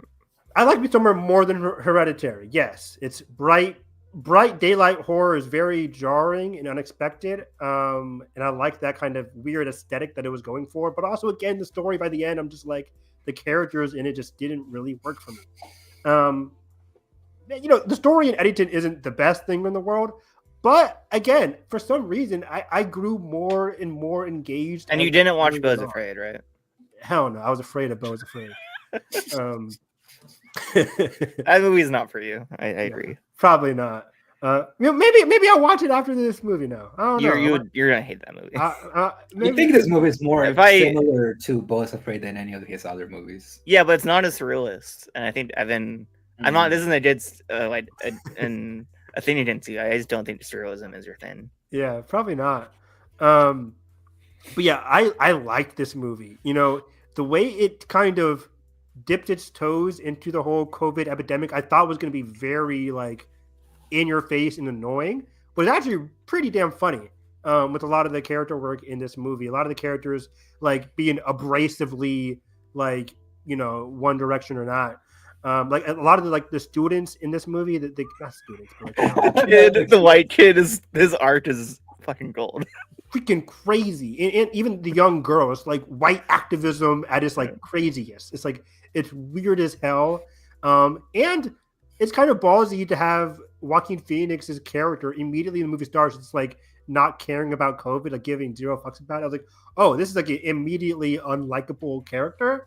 And following his trajectory throughout the movie was very fascinating to me. And you're stuck with him throughout the movie. And we're stuck with him. So yeah, it made me more engaged. His beef with Pedro Pascal, who's also not the perfect character either. There's insanely flawed characters in this movie. This whole town, I think the setting was very well written as well. Like the whole setting of this town was kind of baked into like this very hyperbolic and crazy kind of I don't know, like just setting built upon like this whole COVID epidemic, on top of like the politics of it all. And then the whole, I think for me, one of the more interesting third acts I've seen all year. I was really, really, really engaged with it. Like it got increasingly more like unexpected, goofy, intense, dark, goofy at the same time as well. And also kind of like odd at the end too. I think it goes on a bit too long at the end. I would have cut some scenes at the end, but overall, the whole like gun shootout stuff was just very wild for me. I did not expect it at all, and I felt so bad for the black guy too. I was like, it got me heated so much. I was like, oh man, I hate them so much for what they're doing to the kid. But yeah, it was pretty damn engaging, pretty damn fun. So yeah, what do you guys think? I think this is the most interesting movie of the year. It's definitely has a lot on my mind. It's one to think about for sure. Yeah, I've been thinking about this constantly still. I rewatched it and just I think it's gutsy, and we don't see that enough these days where movies really take risks like this. To really like place this like 2025 audience back into the steps of where we were in 2020 and really like interrogate that is really smart, and the way Ari Aster writes it is really smart. I think it's really funny. It's really depressing. It doesn't shy away from either side, which I think is really smart. But it's clearly I don't know if it takes a side, but clearly takes a stance by the end. Yes. And that's it needed to do that. I agree. I don't know. I just think there's not really another movie this year that has captivated me as much as this. I wouldn't go that far, but Sinners is still my favorite movie of the year. There's movies I think are better than this, but I think no other movie has made me think as much as this. Yeah, that's completely. Whereas like Sinners, it's very straightforward what it is, and it's doing it incredibly well. But this is like so ambitious and so risky that it's. And I need to think so much about this. I was bewildered watching it because it is so like ballsy and risky. Like again, it's just so interesting how it dives into like the whole racial like conflict that was baked into the COVID epidemic. Yeah. But also it's very funny, like Josh said, the Katy Perry scene is hilarious. Really love that scene a lot. I think Joaquin at his most fucking lame, and it might be my favorite performance from him. He is lame and a bad person. He's a loser. Like, oh my god. I think what makes that scene so fucking great with the whole Katy Perry thing, because it is funny how it all plays out. It's just very uncomfortable, but you can just see something in Joaquin just snap. His eyes. It's not obvious. It's not like super obvious, but something snaps, and right from that moment, like that's where like his real self kind of like revealed when he does what he does later on in the movie. I think this movie is like, again, like Josh has said, it's probably the most interesting movie of the year. Not the best, but it's probably the most interesting one. I think what it wants to talk about the way that people communicate these days, not just because of our phones and social media and all of that, but just like the things that we like, and the way we don't communicate. But like the things that we decide to say to each other. Like, I don't want this to like be read the wrong way, because I think it's very admirable that a lot of people from a lot of different backgrounds, different races, you name it. I think it's very admirable that we are like caring about important issues like, you know, LGBTQ, and then what's happening in Israel with Palestine and that entire thing, the genocide. Still racial injustices that we see in this very country. Like, sorry to break you, there's a line between caring and being performative about it. That's where I'm going with this, is that like some people very clearly don't give a shit, or maybe they do think that they give a shit, but that's not the way that it comes off. It's just like you're using other people's struggles, other people's tragedies to elevate your voice because you feel like you need to be part of a community, I guess. Again, like we've mentioned, like there's like this arc with this side character, this kid who, yes, it is funny, but like part of what makes it funny and also tragic is that it's real. Just how real it is. Yeah. And like also like to me, like there's this other character, this girl, this like I feel like I think she's like in high school or something. I don't fucking know. The daughter. Where she's like trying to be part of the Black Lives Matter movement, which I think it's funny because even like Joaquin points out like it's not happening here, but like, yeah, sure, it's happening like on a national standpoint, but like this girl, it doesn't like really seem like she's doing it because she cares. She's doing it because she's trying to get the attention of the cop, who happens to be black. And I think this movie is just very interesting. I do think it tries to say too much about a lot of things, and it kind of becomes muddled.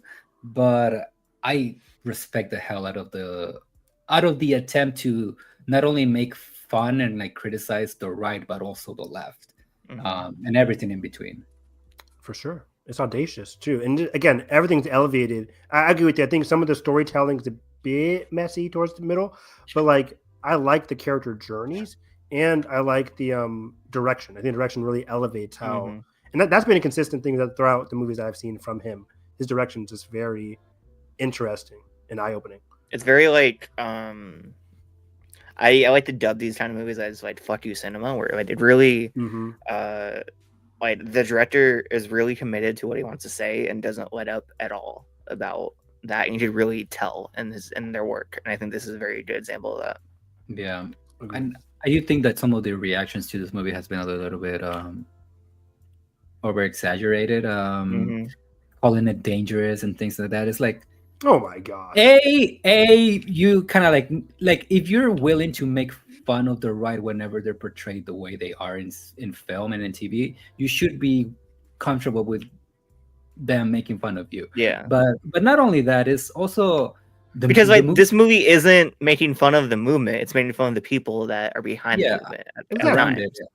And I think the perfect example of this, it comes like at the end with the whole, I guess, spoilers, with the whole Antifa massacre thing at the end of the movie. This is very clearly just like they're crisis actors. yeah, like upping the paranoias that people have, whether it's on the Yeah. left or the right, up to 11, and it's just fucking ridiculous. But that's the joke. Hmm. Yeah, I really like this movie. I really want to rewatch it again at some point. Again, probably the most interesting movie of the year. I mean, And the camera without work. Demon Hunters. It's no K-pop Demon Hunters. Yeah. No Gordon, but it's okay. It's no, I know what you did last summer, but it's pretty good. I guess to end the podcast, this is a good question to end the podcast.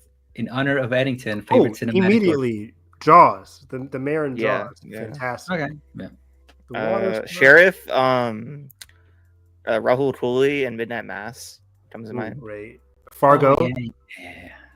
Hmm. Is it No Country? Isn't he a sheriff? No, he's not. Never mind. He's not. Who? Tommy Jones? Tommy Jones is the sheriff, right? I think so, right? I thought he Yeah. was. So I'm right. Okay. Yeah. No Country is a good one. There's like some great police. Tommy Lee Jones is like great at being the police officer. I don't know if he's sheriff, but the one with him and chasing Harrison Ford. What's that called? The Fugitive. Fantastic. Great movie. Fantastic. I love The Fugitive. So yeah. Where's some other Independence Day. That's the president, right? Not mayor, right? That's the president doing the speech. But overall, solid movie. Yeah. Trying to go through sheriffs, but I can't find any. Wait, this is an interesting one because he's not a good person, but he's a very entertaining character to watch. Walton Goggins in Hateful Eight. Oh, yeah. That's good. Oh, yeah. But wait, okay, yeah, that's good. He's not the sheriff yet, though. Yeah, he's the new sheriff. Yeah. All right. I think that's that it, it? though. All right. Evan, where can people find you? Follow me on Twitter, Harris EV9. TV is going to start getting crazier and crazier. Right now I'm constantly watching Big Brother. Love that show. The season has been very messy. It's probably the least strategic cast in Big Brother history, which is disappointing. But I'm watching it. Next week is Alien Earth, I think is next week. And the week after that is Peacemaker. So we're going to be talking about both those shows on My Cup of Tea with Nathan. The Andor of Alien. I saw that. That's wild. So yeah, Alien, Peacemaker. I'm watching right now Strange New Worlds, one of my favorite shows of the year already. It's really good. Star Trek. What else am I watching on TV these days? Anime is really strong. Dawn to Dawn came back on Netflix. People are not watching that. It's really strong. Excuse me? Dawn to Dawn. It's good. It's on Netflix. What else am I watching? I think that's about it right now. Again, Harris EV9. Josh. Don't find me. I don't know. Watch this show. Watch the cutout that Edgar did of our 28 Years Later review.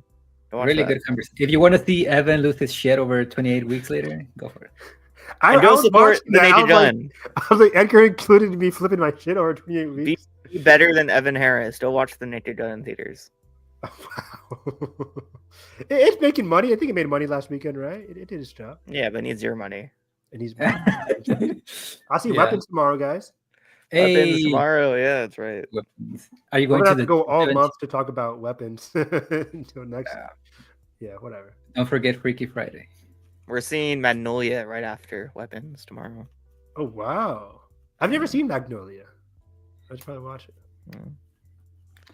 And you can find me at EDGRTEG, social medias. You can find my written work, A Loud and Clear Reviews on the Cinema Spot. Like Josh mentioned, you can find the excerpt from last month's episode about 28 days, weeks, and years later.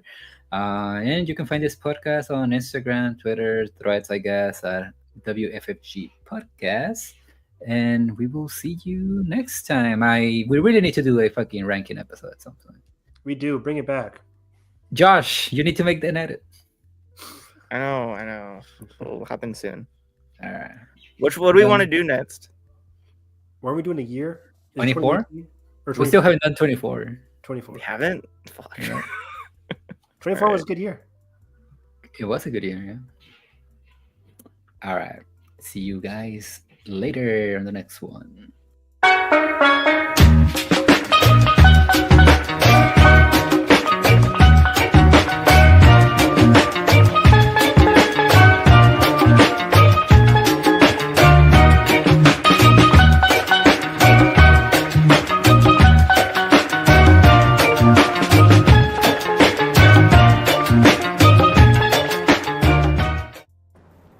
Sublime!